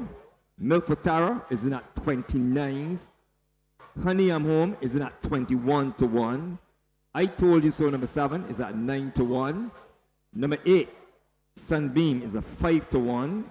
Border Tongue is your 2 to 1 favorite. Amancora, horse number 10, is out at 46s. 41 to 1 on Freya. And Spend the Money, horse number 12, is in at 3 to 1. Those guys up top don't spend any money, guys. I like that one, Lyndon. Is race number 6 is the George Washington House handicap, 1570 meters. Philip, you have the odds to assist our listeners and viewers. Thank you very much, Neil. Number 1 in at 4 to 1 in the betting is Fantastic Shantae. Deshaun Gaskin is your raider. 116 pounds is the weight. 11 to 1 on number 2, King Canute. Ray Williams is the raider this afternoon and takes 126 pounds to post. 28 to 1 on number 3, Rabel Rosa. The Mount of Delano Lopez, and 128 pounds is what he takes to post. On to number 4. This is Paper Trail. This is the Mount of Lester Edwards. 122 pounds is the weight in the betting at 4 to 1. On to number 5, Milk for Tara. Dario Crony rides and takes 111 pounds to post in the betting at 33 to 1. 23 to 1 on number 6, Honey, I'm Home. Raheem Thorpe is your rider. 109 pounds is the weight. Over the page to number 7. This is I Told You So. Zarel Ford is your rider. Takes 114 pounds to post in the betting at 9 to 1. 5 to 1 on number 8. This is your first time starter, Sunbeam. Eric Daniel is your rider. 123 pounds is the weight. Number 9 is Border Town. This is the mount of Rashid Hughes. 110 pounds is the weight that he takes to post this afternoon in the betting at 45 to 1. And this is your favorite in the betting at 2 to 1. Number 10 is Aman Kora. This is the mount of Devontae Abraham, and he takes 109 pounds to post in the betting at 45 to 1. 41 to 1 on number 11. This is Freya. Devontae Prescott is your rider. 111 pounds is the weight. And rounding out the field, number 12, Spend the Money. Jarrell Beckles rides. 120 pounds is the weight in the betting at 3 to 1. That is your field for race number 6, the George Washington House Handicap. And before I kick it over to you, Neil, who is your winner? Well, thank you very much. I think that they're going to have to run to beat Spending Money. That's the one that I strongly about. Also, I mean, here is Paper Trail. And these two, I mean, the horses here are pretty much exposed, and Border Tongue is the other one. Can really throw something at them this afternoon. So these three are the ones who should be thereabouts. Also, you can see, I think you're not missing much, but Sunbeam is the one who can also throw a surprise. He's a first-time starter. Sunbeam is a 4-year-old bay filly by Spicy Tiger out of Angelic Peace, going here for Mrs. Gay Smith and Edward Walker Jr. And I think Eric Daniel has the leg up, as opposed to the regular race day jockey, Antonio Bishop. So, you know, when we see these kinds of things, I like to put a little mark next to these horses when you're handicapping. You can see when you start, you're not missing anything. Sunbeam is a very, very, very nice looker. On debut. You have Rabel Rosa. As I say, as I just said about Sunbeam, she just tosses her head.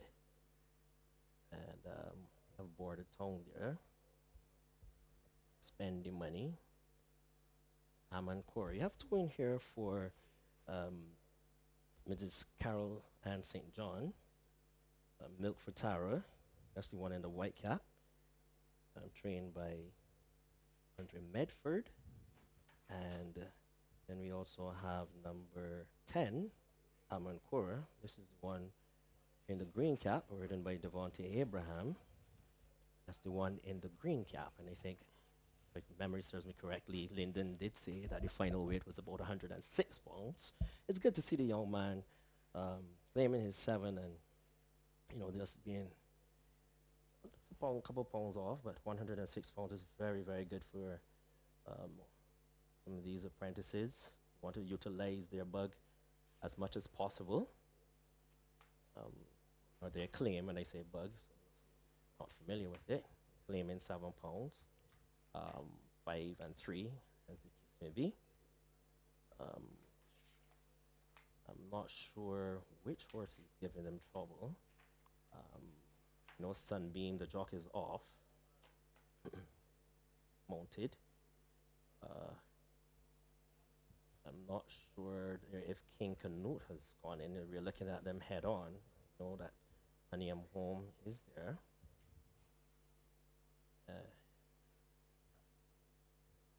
See now going behind is Rabble Rosa, spending money, and Green Cap is Amancora. From this angle we can see it. Philip, you can give them the odds quickly again. 45 to 1 on number 10. That is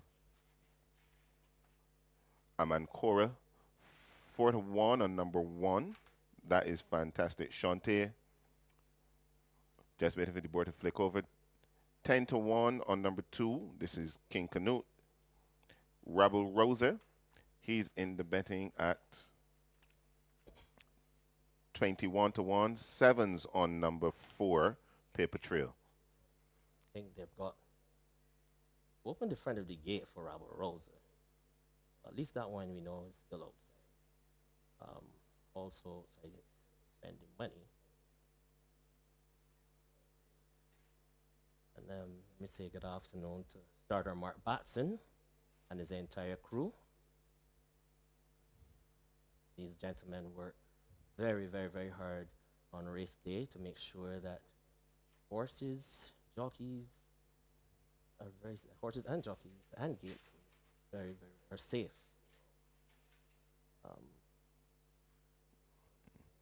Good afternoon to Mark and his crew as Rabble Rose is giving them a fair amount of trouble this afternoon. I think they've got King Canute in, and that's very good. The one who usually gives them trouble. In.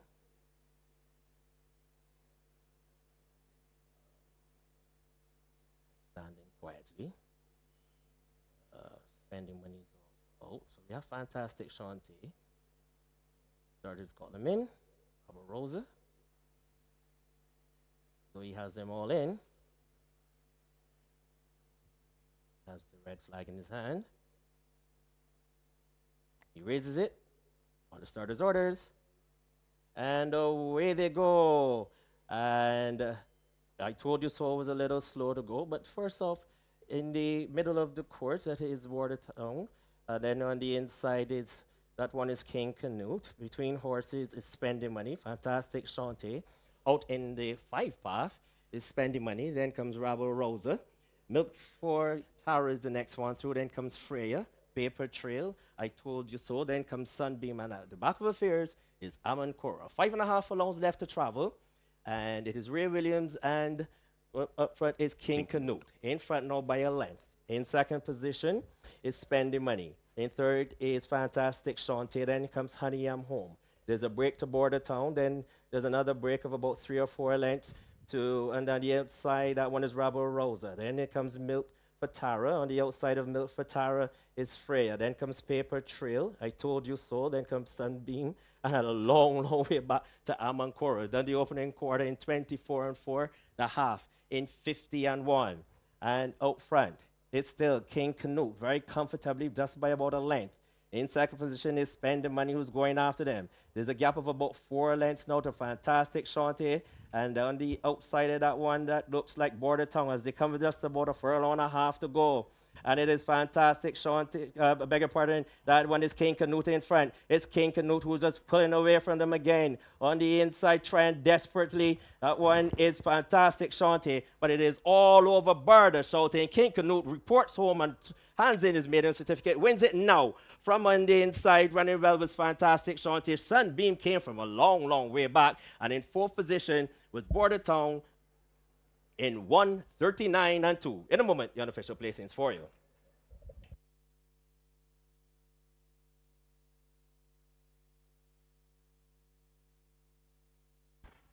The unofficial time, or actually the final time, 1:39 and 2/5. As we wait the unofficial results to be posted on the board for race number 6. No doubt about the winner of the George Washington House Handicap.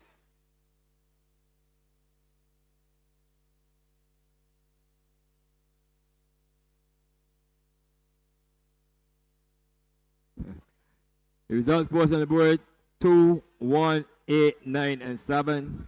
A win there for horse number 2, King Canute. Second, horse number 1, Fantastic Shante. Third, number 8, Sunbeam. Fourth, number 9, Border Tongue.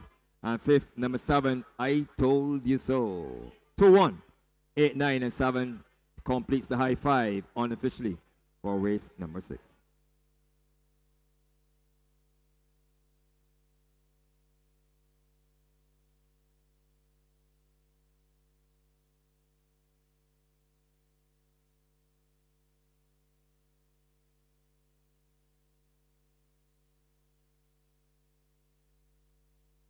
While we wait for the winner to come back, I can give you the payments for race number 5.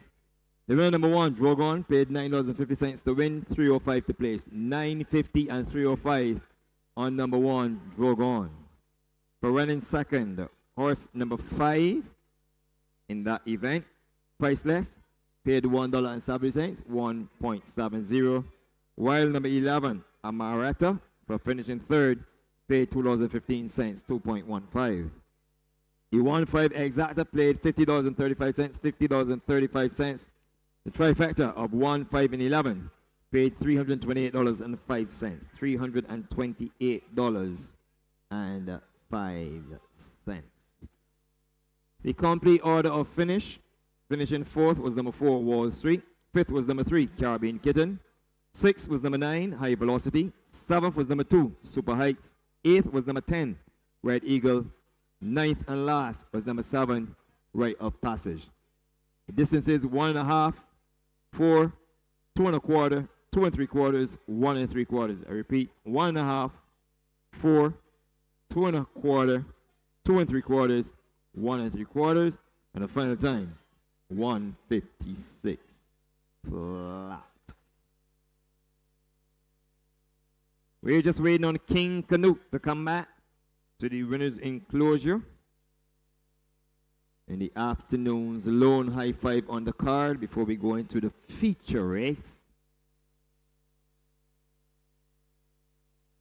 And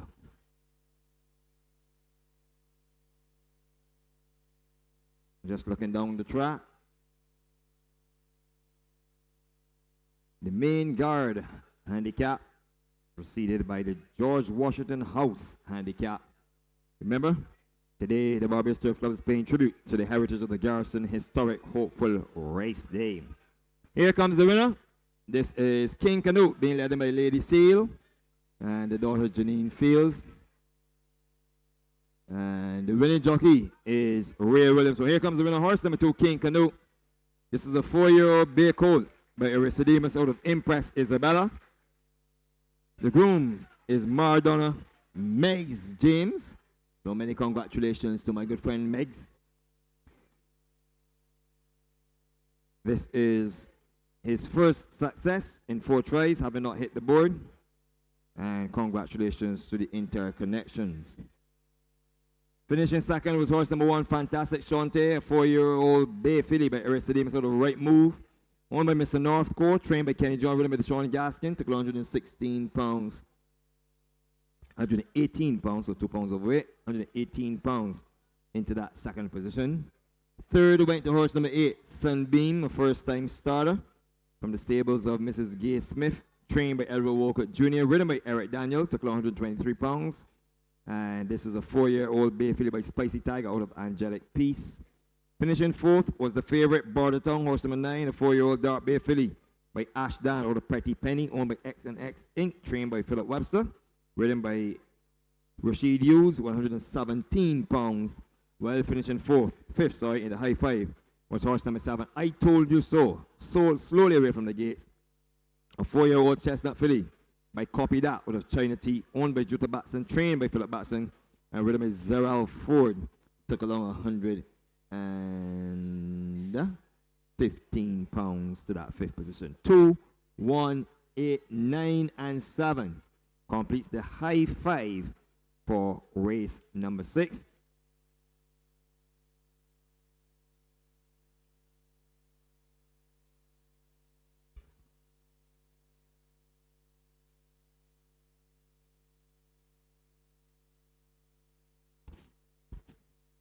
So, having missed it a little earlier, this is a popular win here for Stephen Fields as he celebrates his birthday with King Canute. So, a double party to be thrown by Stephen Fields. Congratulations and many, many more. Happy birthdays to the number 2 supporter from the Hopefield Stables. He's done that. He supported that stable all his life.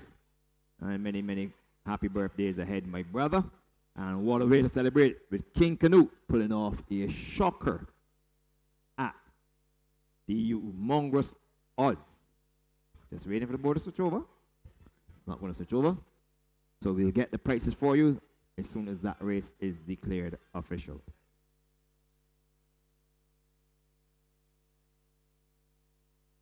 Let's talk lottery. The Barbados Lottery supports the sports, youth, and culture. Tonight's Mega 6 jackpot stands at $2,640,000. $2,640,000. Get your tickets from downstairs the grandstand or over by the drill hall. You can also get your scratch tickets. All the games are readily available. Get your tickets for the remaining double draws for today's 7 and the 9 p.m. draw. And get your ticket for the Super Lotto jackpot, which will be drawn on Tuesday, March 19th. It stands at $3,010,000. $3,010,000 for the Super Lotto jackpot to be drawn on Tuesday, March 19th. Remember tonight's Mega 6 jackpot, $2,640,000. Get your double draw tickets, your scratch tickets, and top up your phones at the various betting booths where the lottery is sold inside the grandstand or over by the drill hall. You got to be in it to win it. The Barbados Lottery, supporting sports, youth, and culture. The next day of the Barbados Surf Club's first racing season is its 7th day. Copy that, sirs. Thank you. And you heard that indicates that race number 6 is official. Race number 6 is now official. An upset win for horse number 2, King Canute. Second, horse number 1, Fantastic Shantae. Third, number 8, Sunbeam. Fourth, number 9, Border Town. And fifth, in the high 5, number 7, I Told You So. The 7th day of the Barbados Surf Club first racing season comes a calling on Saturday the 30th of March, entitled the Easter Race Day. Entries for that race day will close this coming Wednesday, the 20th of March, at the office of the Barbados Surf Club at 10 a.m. Entries to close this coming Wednesday, the 20th of March, at 10 a.m. at the office of the Barbados Surf Club for the staging of the Easter Race Day, which effectively is the 7th day of the Barbados Surf Club first racing season for 2024, to be run off on Saturday, the 30th of March. Just about 22 minutes on the clock to the running of the afternoon's featured event.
This is it.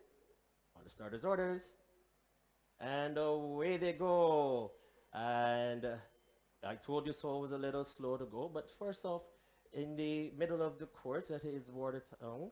Then on the inside, that one is King Canute. Between horses is Spending Money. Fantastic Shantae. Out in the 5 path is Spending Money. Then comes Rabble Rosa. Milk for Tara is the next one through. Then comes Freya. Paper Trail. I told you so. Then comes Sunbeam. And at the back of affairs is Amancora. 5.5 furlongs left to travel.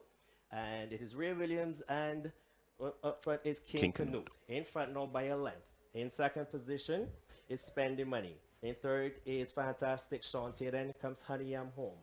There's a break to Border Town. Then there's another break of about 3 or 4 lengths and on the outside, that one is Rabble Rosa. Then it comes Milk for Tara. On the outside of Milk for Tara is Freya. Then comes Paper Trail. I told you so. Then comes Sunbeam. And had a long, long way back to Amancora. Done the opening quarter in 24 and 4. The half in 50 and 1.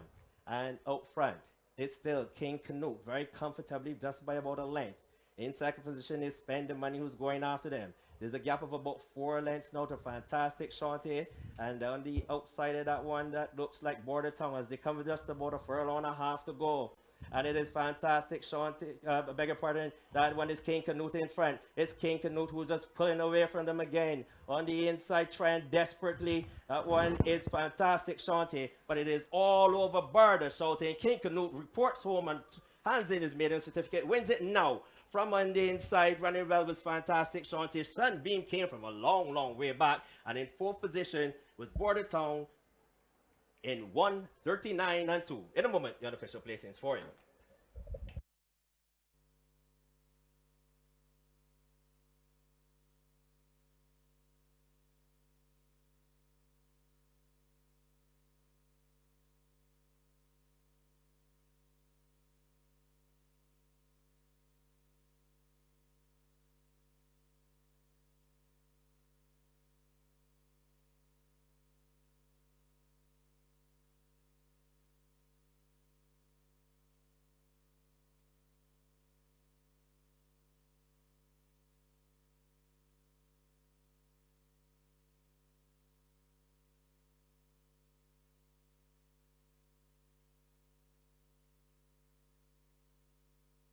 And we're just about converged upon 9 minutes to the running of the afternoon's feature race, the Garrison Savannah Handicap.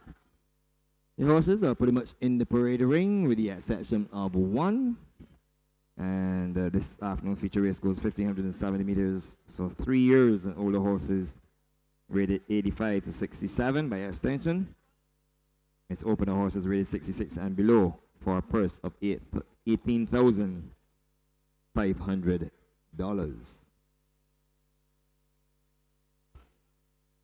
Number 1, Aries, is the property of Margot Atkinson, trained by Kenny John, and the new rider there on Aries is none other than Eric Daniel, goes to post at 115 pounds with a tongue tie. Number 2, The Code, the property of Nalicia Cozier, trained by John Mark Cozier, carrying 121 pounds. Natari Trotman is in the irons. Number 3, Dancing Prospector, to be ridden by Daryl Crony, down at 109 pounds for John D. Chandler, the owner and trainer. Number 5, Mirror of the Sky, tongue tie and cheek pieces or equipment, ridden by Rashid Hughes for trainer Ramel Lovell, and will race in the colors of Melrose Racing. Run by You is the second runner here for Melrose Racing, and trainer Ramel Lovell. Aaron Daniels in the irons, 105 pounds is the weight, and I suspect there will be some overweight on that horse number 6. On the outside is your favorite horse number 8, Tough Rides, for Steve Samaru, the owner, William Clark, the trainer, and 8 times champion jockey of Barbados, Anderson Tom Trotman is the irons. Advisor is his equipment. So we're just going to get those additional weights so we can have the correct weight for you. Dancing Prospector, horse number 3, will carry 114 pounds. Mirror of the Sky will carry 115. Run Yes. by you. Horse number 6. 110. So there you have it. 110 on Run by You, and 115 on number 3 in Dancing Prospects. So you have the overweights, and with that, having introduced the field, I can tell you number 1 Aries has started 18 times with 4 victories, 3 seconds and 6 thirds. The Code, 3 victories, 5 seconds and 4 third places out of 26 appearances. Dancing Prospector owns 3 victories, 1 second place and 4 third places from 15 tries.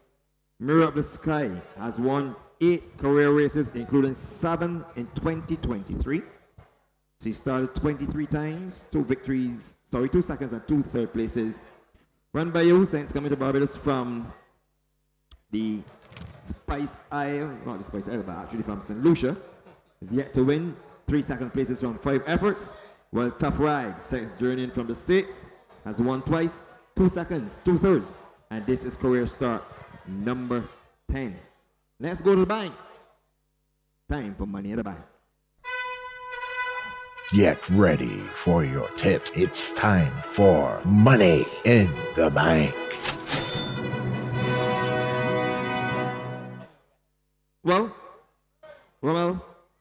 we're heading down the home stretch. It's usually this time that you try to recover.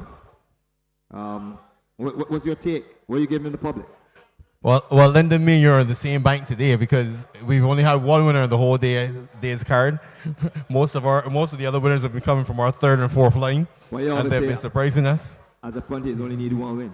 So we've done our job. True facts in that. Well, hopefully I'll get a winner here when I go for horse number 6, Run by You. He's a 10-year-old big gelding. He's owned by Melrose Racing, trained by Ramel Lovell and Aaron Daniel. Right, he's here at 5-2. I think he has a shot here after running that good second behind Mikhail last time, going 1800 meters. So this time I think it's a bit shorter. He led it front from then, so I think he's going to take it on here.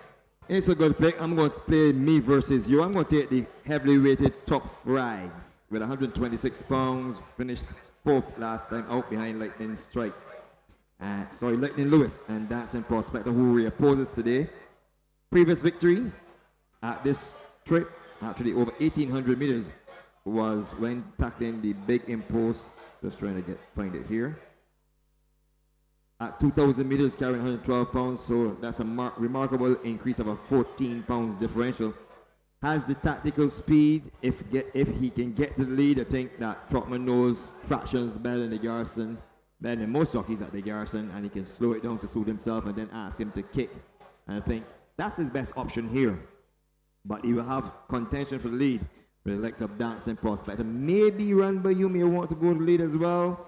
Aries as well. There's another one that very well want to go to the lead. But I'm going to stick my neck out here for Tough Rides at 2-1 to get win number 3 for jockey Anderson Trotman, who's the country's leading jockey in terms of championship with 8 under his belt. True and correct, but I think Tough Rags there has a bit too much weight here coming into some horses who are in form. And on my second line here, I'm going to mosey on back to another Melrose owned horse here, which is horse number 5, Mirror of the Sky. She had, if you throw the last 2 starts out, she's been really good in form. She had 2 wins, a second and a win there.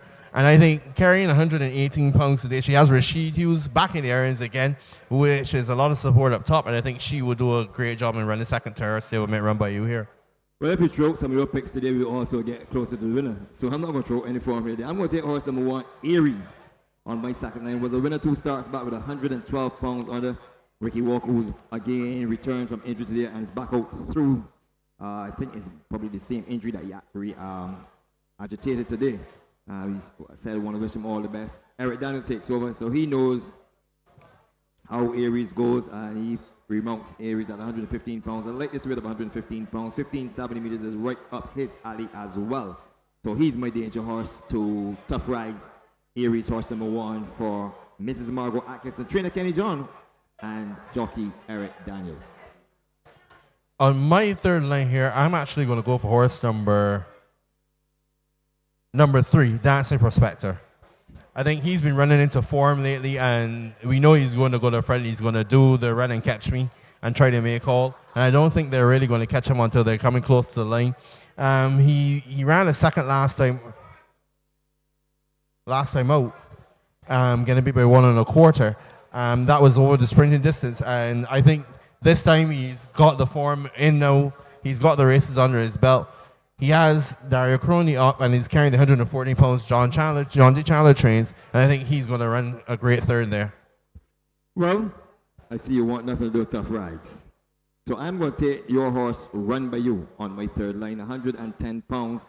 If he is good enough at 10 years old, he will beat these. If he doesn't beat these at 10 years old, I don't see him doing that 11, 12, or 13. Now, on my fourth line, I'm going to take Tough Rags. Well. So, with 126 pounds, even though he has Anderson Trotman, who is the champion jockey here in Barbados, one of the greats. I don't think Tough Rags with his weight will be able to beat this crowd with a Run By Yous and the Mirror in the Skies carrying 118 pounds and 110 pounds respectively. I think he's going to have to do a lot of work to beat them, unless we see a resurgence of what they did a few weeks ago when he went to front and made them all have to catch up when they underestimated him from the front. But I don't see him beating those 2 horses there today, so I'll put him on my fourth line and hope for the best in the Superfecta. Well, I'll tell you what, you don't need me on your fourth line because it's a trifecta event. So I know you definitely didn't like him. You can ignore the book. It is not a Superfecta race. It is a trifecta event. We apologize for that misprint in the book. As you are aware, there have been 3 scratches in this race, so we're down to 6 horses. So it's a trifecta event. So give me your first 3 and leave out Tough Rides still. My first 3 will be 6, 5, and 3. 6 being Run By You, 5 being Mirror in the Sky, and 3 being Dancing Prospector. Well, I'm going to take Tough Rides to get the job done here with jockey Anderson Trotman as your favorite, which is 2-1. On my second line, I'm going to take horse number 1, Aries, with Eric Daniel, 115 pounds. And I'm going to take Run By You with light impulse of 114 pounds with Aaron Daniel on my third line. I have a sweet tooth for Mirror in the Sky. But I think at the weight, I don't think she's better than Aries, hence she gets my sit out here. With that, the horses are arriving down at the start, and they give me the opportunity to give you the parry dividends for race number 6 before I send it to the guys close to the skies, who ironically haven't had a winner for the day. Dr. Dean Springer, Neil Gill, and Philip Burke. Well, as you said, they're too close to the sky, so probably the sky, they're looking to the heavens for an answer, and it's not coming quite quickly. So, in essence, it's going past them and coming down to us. Probably more than the, likely. The parry dividends for race number 6. The winner horse number 2, King Canoe, paid $9.75 to win, $2.95 to place. $9.75 and $2.95 on horse number 2, King Canoe. For winning second horse number 1, Fantastic Shante, paid $1.85 to $1.85, while number 8, Sunbeam, returned $1.60 to 1.60. The forecast combination of 2 and 1 returned $41.60, $41.60 for the forecast combination of the forecast straight. The trifecta of 2, 1, and 8 returned $256.80. $256.80. The high 5 went a begging, and that high 5 would have been 2, 1, 8, 9, while finishing 5th went to horse number 7, and that high 5 carryover is $1,223. $1,223. The high 5 that has gone a begging. Just about 2 minutes on the clock. The guys close to the skies. Please give the public a winner. I'll get Philip to give you the starters and the jockeys. Philip, your turn. This is the Garrison Savannah handicap going 15-17. Thank you very much, Ramel, Lyndon, and Neil. Number 1 in the betting at 7-2. This is Aries. Eric Daniel is your rider. 115 pounds is the weight. Number 2 is the code in the betting at 7-1. Natari Trotman rides. 122 pounds is the weight. 9-2 on number 3 as we go over the page. This is Dancing Prospector. The mount of Dario Crony, 109 pounds is the weight in the betting at 9 to 2. On to number 5, Mirror of the Skies. Rashid Hughes is your rider in the betting at 5 to 2. And Rashid Hughes takes £115 to post. On to number 6. This is your favorite. In the betting at 2 to 1, this is Run by You. Aaron Daniel is your rider and takes £110 to post. And then we are on now to number 8, Tough Rags. In the betting at 5 to 2, Anderson Trotman is your rider and takes £126 to post. The loading process is on its way. We still have some horses at the back. And Lyndon and Ramel, you were asking who is my winner today. I am going to oppose the favorite slightly, and I am going to go with the code. Well, that's You're going to go with what? The code. Obviously, you have the numbers. okay, the loading process is at an advanced stage. We can see Tough Rags is still outside. Aries is already standing quietly. The code. These guys are familiar with racing. It shouldn't take too long. Saying that, Tough Rags you can see. But Tough Rags is still outside. Mirror of the Sky is the one in the maroon cap. And in the yellow cap is Run By You. Let's see if we can get those down pat. As, beg your pardon, Tough Rags joins the line. Then, so they've got him in.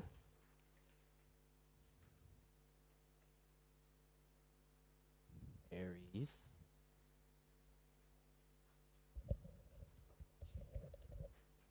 Aries is just stepped away. Back.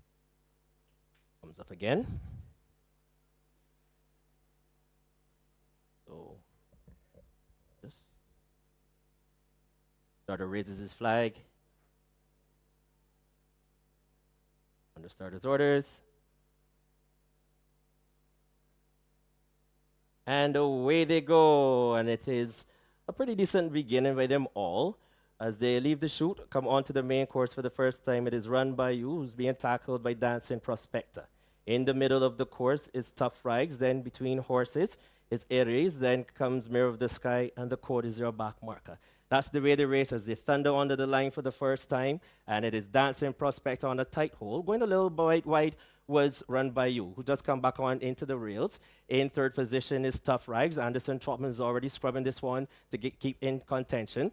In fourth position is Aries. They've gone on about a length clear of Mirror of the Sky, who's another length clear of the code. That's the way they race as they begin the journey down the back stretch. And Dancing Prospector is in front, just by about 3 parts of a length.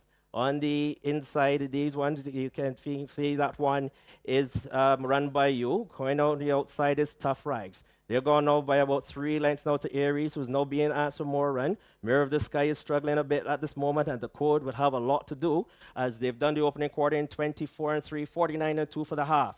That's the way they race as they come to the quarter pole. And Tough Rags is the one who leads now, just by about 3 parts of a length. On the inside still is Run By You, coming by on the outside. Here goes Aries, who sweeps on by. So there's Aries who's picking them up. Inside the final for them they come. And it's Aries in front by about a length.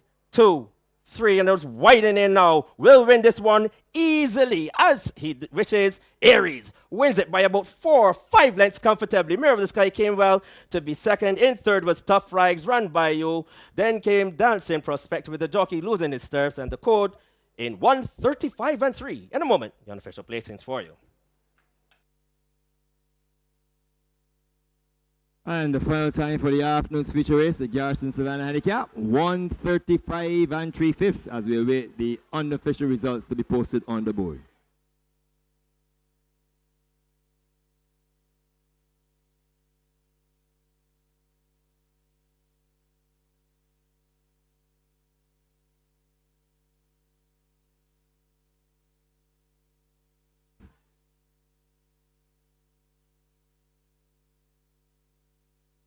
The results now on the board: 1, 5, 8, and 6. The victory there for horse number 1, Aries. Second, horse number 5, that is Mirror of the Sky. Third, horse number 8, Tough Rise. While finishing fourth was number 6, Run By You. 1, 5, 8, and 6 in a middle time of 1:35 and 3/5.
Here comes the winner. This is horse number 1, Aries, being led in by the Connections. And congratulations, as Aries takes the afternoon's feature race, the Garrison Savannah Handicap.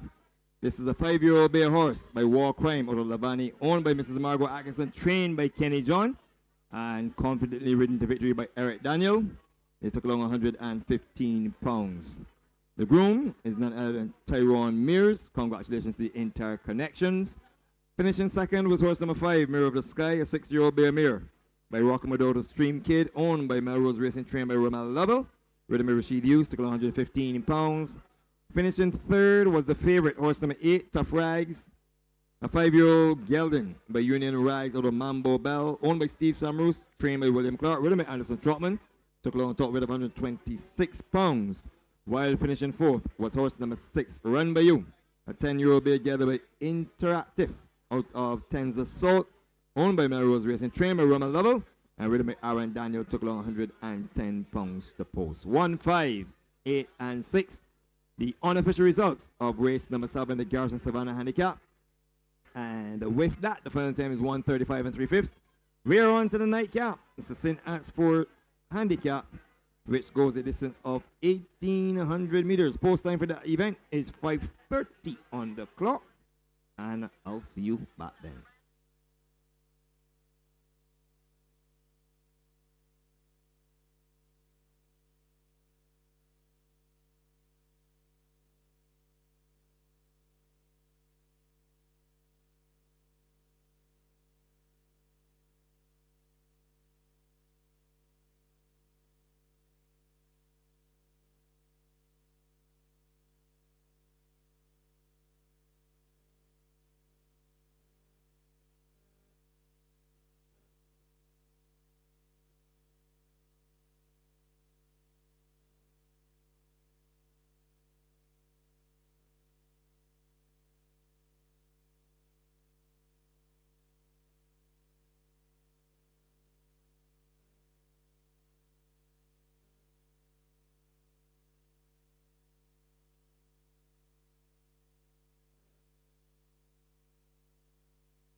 Starter raises his flag.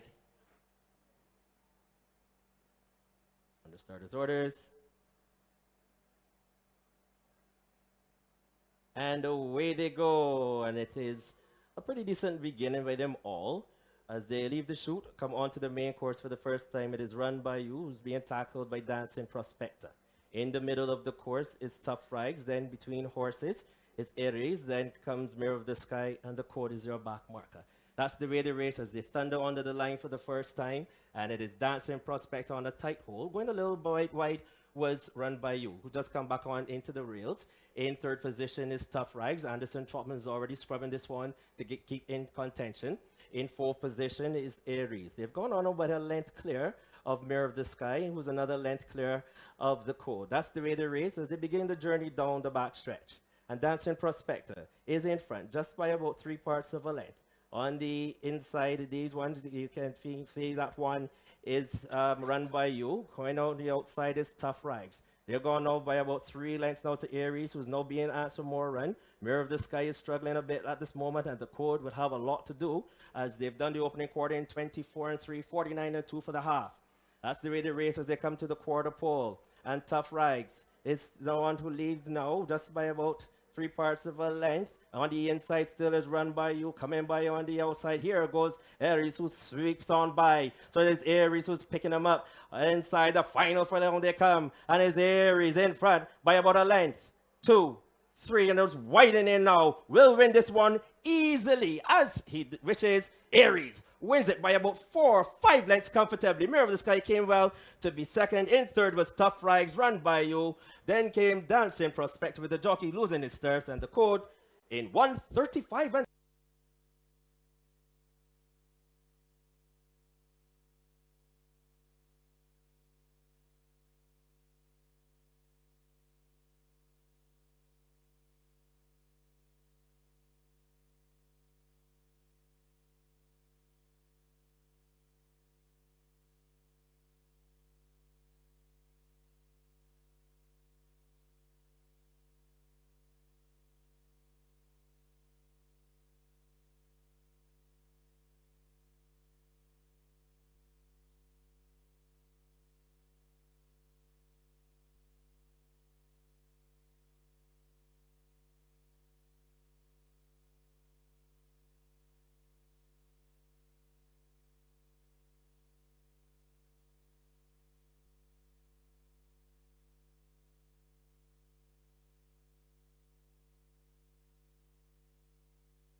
conversion upon 10 minutes to the run of the final race on today's 6th day of the Barbados Surf Club's first racing season for 2024, entitled the paying tribute to the heritage of the Garrison historic Hopeful Race Day, and the nightcap to bring proceedings to a close. Before we do that, just let me tell you, tonight's lottery, the Mega Six stands at approximately $2,640,000. The Mega Six jackpot, $2,640,000. Then on Tuesday, March 19th, the Super Lotto jackpot is $3,010,000. $3,010,000 the Super Lotto jackpot. Get your tickets to have a chance. You can also purchase your scratch tickets. All the games are readily available. The double draws for tonight's 7 and 9 o'clock draws remaining. 7 and 9 o'clock draws.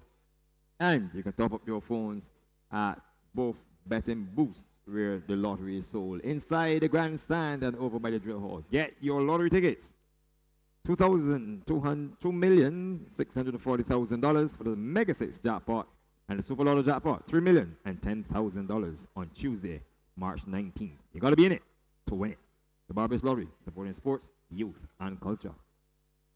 The 7th day of the Barbados Surf Club first racing season will continue in earnest on Saturday the 30th of March, when the Barbados Surf Club stages the Easter Race Day.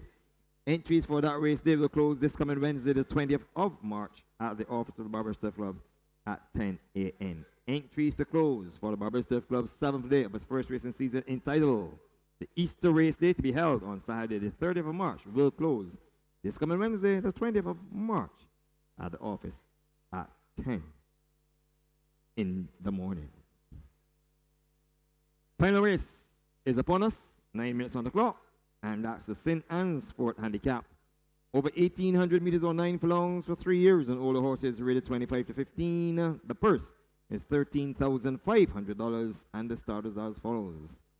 Number 1 is Vita Rosa, owned by KNC Stables, trained by Victor Cheeseman, ridden by Rashid Hughes. 119 pounds is the weight on horse number 1, Vita Rosa, who's yet to arrive in the parade ring. We're at number 2, Rocat, the property of Melrose Racing, trained by Remel Lovell, ridden by Devontae Prescott. 121 pounds is the weight. Rocat carries blinkers and a tongue tie, while number 1, Vita Rosa, who's now arrived in the parade ring. We'll just pick her up in the picture momentarily.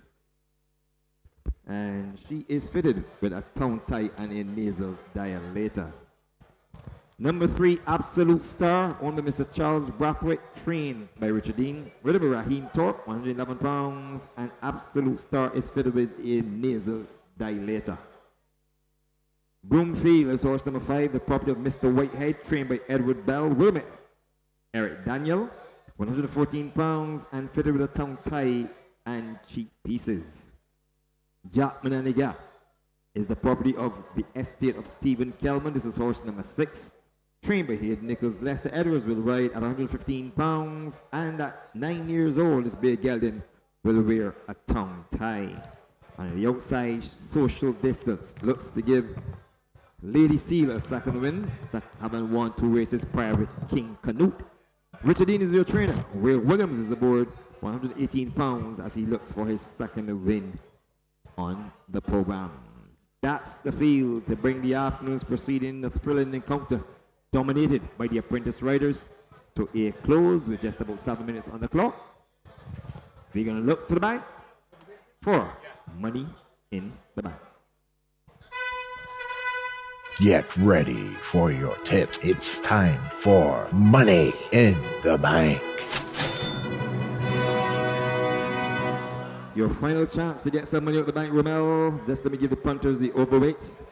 Capro Caps carries 121. Absolute Star is 2 pounds overweight, carries 113 pounds. And Jackman and the Yap is taking 3 pounds off to go at 115 pounds. And those are the additional weights and minuses for the St. Anne's Fort. Time for a winner. Your call. Thanks very much, Lyndon. And this is a nice nightcap to end the St. Anne's Fort handicap. It goes about the distance, obviously, of 1,800 meters. I'm going to go for winner here, for a second winner here for Lady Seal, and with number 7, Social Distance. Carries a weight of 180 pounds. Roy Williams rides Richard Dean trains. Nothing in the form to show about, which is basically everybody in this field. So I think that out of the best, he could be the one coming in the end to close it off. Well, I'm going to go for horse number 2, Cat Row Cat. The rider just climbs aboard. And the form is good enough. A hat trick of second places twice at 1,800 meters and once at 1,100 meters. One career ring from 21 starts, 3 seconds and 1/3 is good enough for me here with 121 pounds. Melrose Racing has been in good form. Rebel Perkins level is yet to hit the winners enclosure today, and I think this is his time to shine. I'm going to join you there, but I'm going to put Capra Cat on my, horse number 2 Capra Cat on my second line. I think he has come all the way down the ratings into this class, this company, but I am still saying that Social Distance has done the same thing, but he's come slowly down. He is in at 6-5, which is your favorite, so I believe Capra Cat will be running in there for second. Well, I'm a little surprised at my second pick because of the board prices. It's 2-1 on horse number 6, Jack Manani Gap. Now, at 9 years old, his form has gone south of the border. 4th, 6th, 6th, 5th, 4th, 10th, 5th, 5th. And I'm upgrading him to second position over 1,800 meters because of the lack of quality in this field. And even at 9 years old, 115 pounds, he prefers some gift in the going, does not get that. But as I said, there's nothing to write home about this field, and I think he still looks the part, still looks like he have some gas in the tank. And I'm putting him on my second line. And said, a little surprise, he is at 5-2 in the betting. But for the estate of Stephen Kelman and Hayden Nichols, the trainer, Jackman and the Gap falls on my second line. Funny enough, on my third line, I'm going to go for horse number 3, Absolute Star. I was a toss-up between him and horse number 1, but I'm going to go for horse number 3, Absolute Star, because I think he's now catching his form again. He has Rashid Thorpe up this afternoon, carrying the weight of 113 pounds. Last time when we thought he wasn't going to come out, he came out and he ran a scorcher. That was a few races back when he ran third, which they seen Rashid Thorpe. I think he's going to run another third today. So I'm going to put him on my third line if you want a bit of money in your trifecta. Well, on my trifecta, I'm going to pick horse number 1, Vita Rosa. Just come into your picture in the parade ring. Came into the parade ring late. And a lot has been thought about from her. She started 23 times, yet to win, 2 seconds, 4/3. Rashid Hughes climbs the board, and he's hoping to weave some magic. He's yet to win on the card, which is unlike the 5 times champion jockey of Barbados. Is it 5 or 6? I think it's 6 times champion jockey of Barbados. And in the final race, Vito Rosa, suspect at the trip by Almador of Vincedor, and 3-1 in the betting falls on my third line. Well, my picks here are 7, 2, and 3. 7 being who's right in front of us now, being Social Distance. 2 being Capro Cat, and 3 being Absolute Star. And I definitely think that horse number 7, Social Distance, has the best shot in this race to prove his point. Well, I'm going 2, 6, and 1, and 2 is Cat Row Cat. 7 minutes on the clock before I go to the guys in the skies for the final time. I'm going to plead with them to get a winner. One guy gave the code last time. He definitely had the numbers wrong. So he obviously didn't have the right numbers for the right combination for that winning the encounter. I don't know what he's on, but it's an opportunity for him to strike back. So before I go to that, as the fans have a little laugh with the banter, let me give you the payments for race number 7. Aries was your winner, and Aries horse number 1 paid $380 to win and 165, $380 and 165. Finishing second was horse number 5, Mirror the Sky, paying $2.90, 2.90.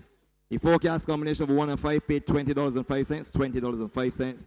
The trifecta of 1, 5, and 8 returned $44.75, $44.75. And the Soca 6 has not been won.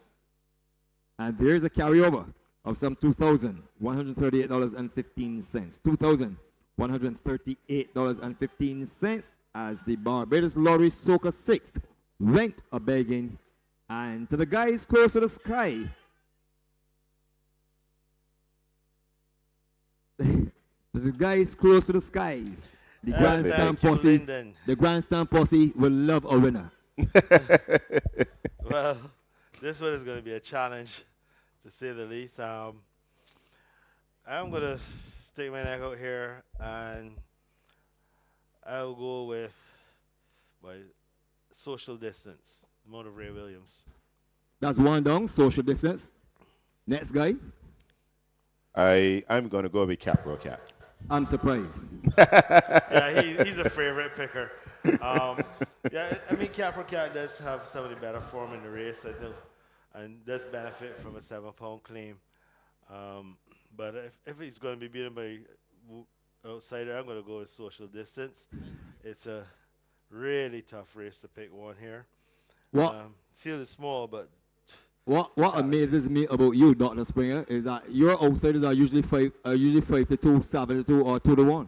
no. I will stick my neck out sometimes to go for some longer odds, but you're not going to get him at very big odds in the field. Well, there's a 17-1 shot in the field in horse number 5, Broomfield. I think he'll need a cut in the going, to be honest. But surprisingly, also did some cut in the going is horse number 6, Jackman and again, and he finds himself at 3-1. Well, it's a small field once again, so it's not surprising that the odds are not going to be spread very wide. I'm actually surprised that Broomfield is that far out because of the size of the field.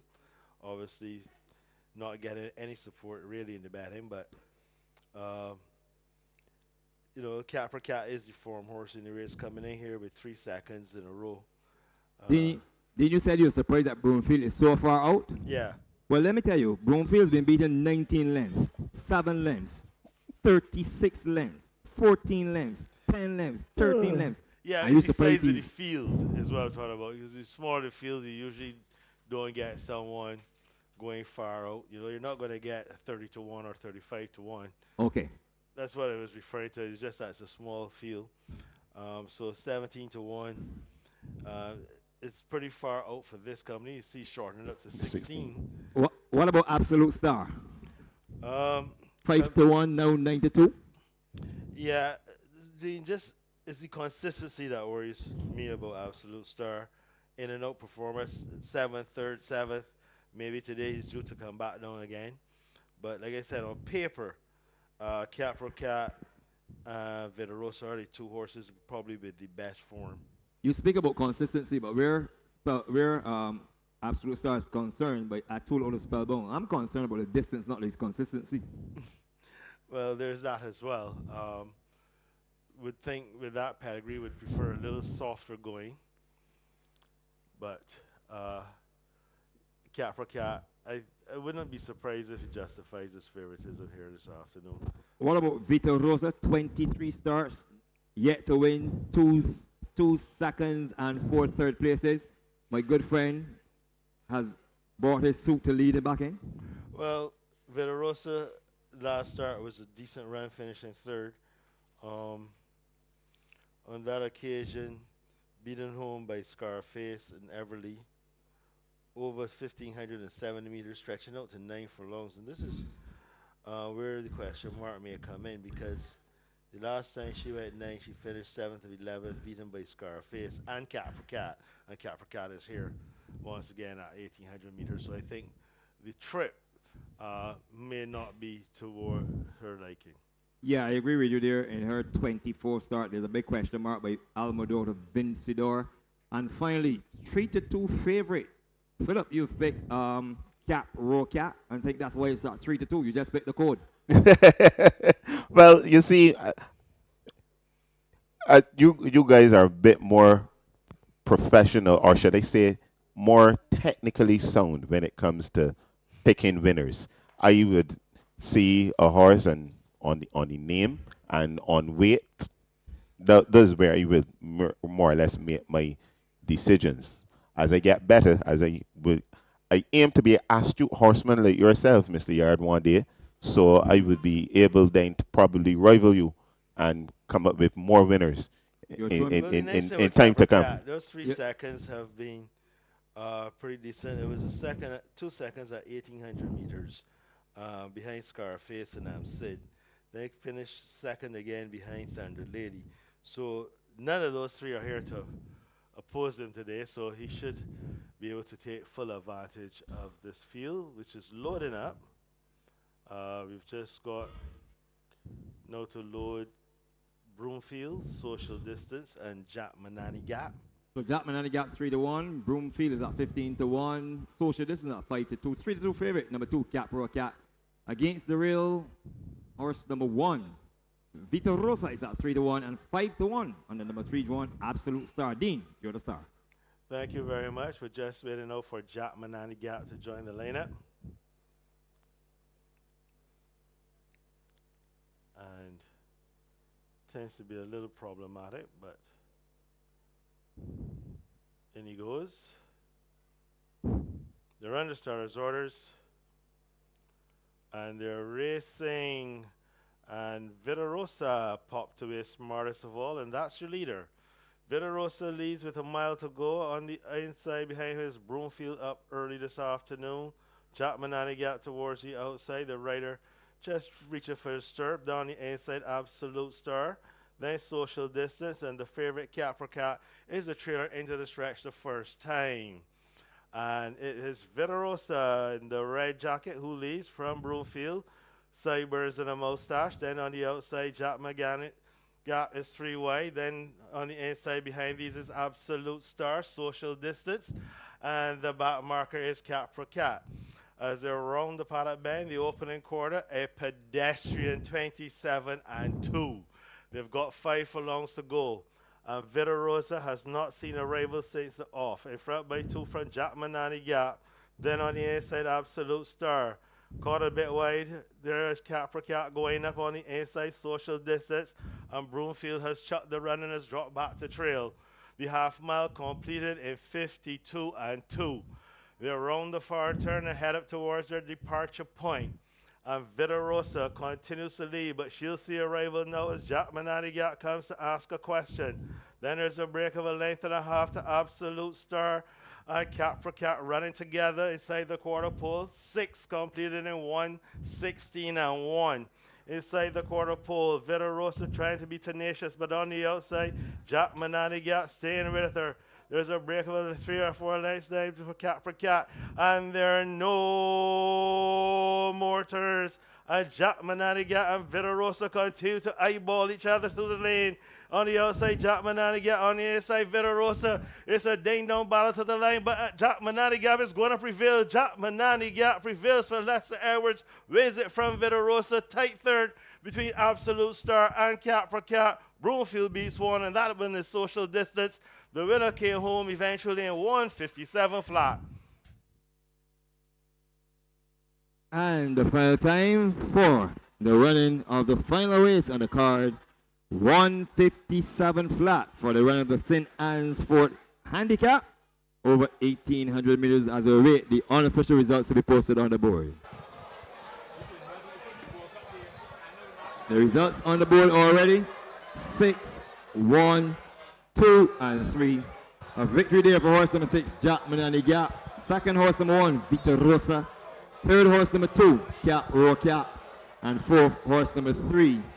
And that was Absolute Star. 6, 1, 2, and 3 in 1:57 flat.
Looking downstairs, the connections of horse number 6, Jack Manani Gap, about to lead in the winner.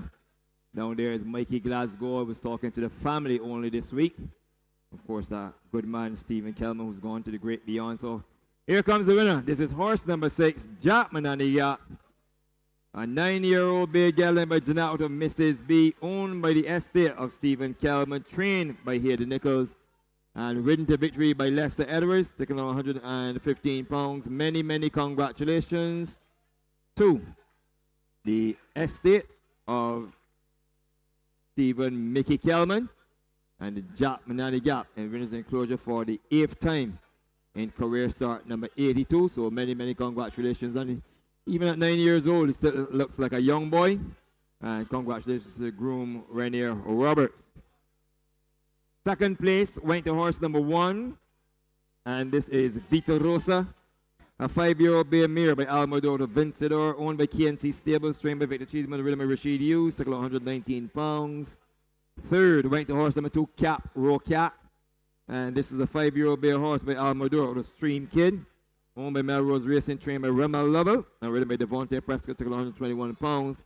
While finishing 4th was horse number 3, Absolute Star, a 6-year-old bay horse by Atul out of Spellbound, owned by Charles Brathwaite, trained by Richard Dean, ridden by Raheem Thorpe, took 111 pounds. 6, 1, 2, and 3. The unofficial result of the St. Anne's Fort Handicap. Romelo, what say you? I would not look at your money in the bank selection, as that is still running. So let's talk about the winner. Well, I'll say that I picked him on Gold Cup Day, came back today and didn't look at him, and now he's in the winners enclosure. I mean, both of them coming down the stretch. It took them a long time to finish that race just now, but finally they did. I mean, horse number 6, Jack Manani Gap. He has no form coming into this race. He ran a fifth, getting beat by 3. He ran a fifth, 10th, 4th. And to come here and win today, he didn't do bad. Horse number 1 being Vita Rosa. We thought she would have been due the win today, but obviously that wasn't meant to be. Horse number 2 there, Capra Cat, who was the odds-on favorite for everybody, really. Never fired. And then finished in there, 3rd was horse number 3, Absolute Star. At the end of it, Lyndon, horse number 6, that is Jack Manani Gap, is in at 7-2. That was the final odds there. As we see them now in the middle, doing the final picks and on saddling of horse number 6. Just I would say good afternoon to everybody who was here with us at the Garrison this afternoon. And I'll just wait with Lyndon to do the final wrap up.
They're under starters orders, and they're racing, and Vitarosa popped away smartest of all, and that's your leader.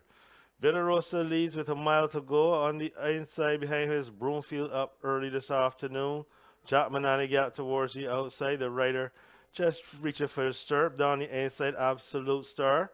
Then Social Distance, and the favorite Capra Cat is the trailer into the stretch the first time. And it is Vitarosa in the red jacket who leads from Broomfield. Sideburns and a mustache. Then on the outside, Jack Manani Gap is 3 wide. Then on the inside behind these is Absolute Star, Social Distance. and the back marker is Capra Cat. As they round the paddock bend, the opening quarter, a pedestrian 27-2. They've got 5 furlongs to go. And Vita Rosa has not seen a rival since the off. In front by 2 from Jack Manani Gap. Then on the inside, Absolute Star. Caught a bit wide. There is Capra Cat going up on the inside, social distance. And Broomfield has chucked the run and has dropped back to trail. The half mile completed in 52-2. They're around the far turn and head up towards their departure point. And Vita Rosa continues to lead, but she'll see a rival now as Jack Mananigat comes to ask a question. Then there's a break of a length and a half to Absolute Star and Capra Cat running together inside the quarter pole. 6 completed in 1:16-1. Inside the quarter pole, Vita Rosa trying to be tenacious, but on the outside, Jack Mananigat staying with her. There's a break of 3 or 4 lengths there for Capra Cat, and there are no more turns. And Jack Mananigat and Vita Rosa continue to eyeball each other through the lane. On the outside, Jack Mananigat. On the inside, Vita Rosa. It's a ding-dong battle to the line, but Jack Mananigat is going to prevail. Jack Mananigat prevails for Lester Edwards. Wins it from Vita Rosa. Tight third between Absolute Star and Capra Cat. Broomfield beats one, and that one is social distance. At 5-2.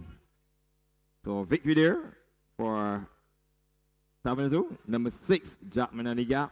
Second, number 1, Vita Rosa. Third, the favorite, number 2, Capra Cat. While finishing 4th was horse number 3, Absolute Star. So race number 8 is official. The payments are pretty much up on the board. I can tell you that the pick 4 was not won as well. $2,712.50 carryover, $27,1250 carryover. The late daily double, $25.50, $25.50, $35.30 for the trifecta of race number 8. The forecast being $25.90, $35.90 for the trifecta, and $25.80 for the forecast. I will give you those payments as soon as I get them in my hands, and then I shall endeavor to put a wrap on the proceedings for you.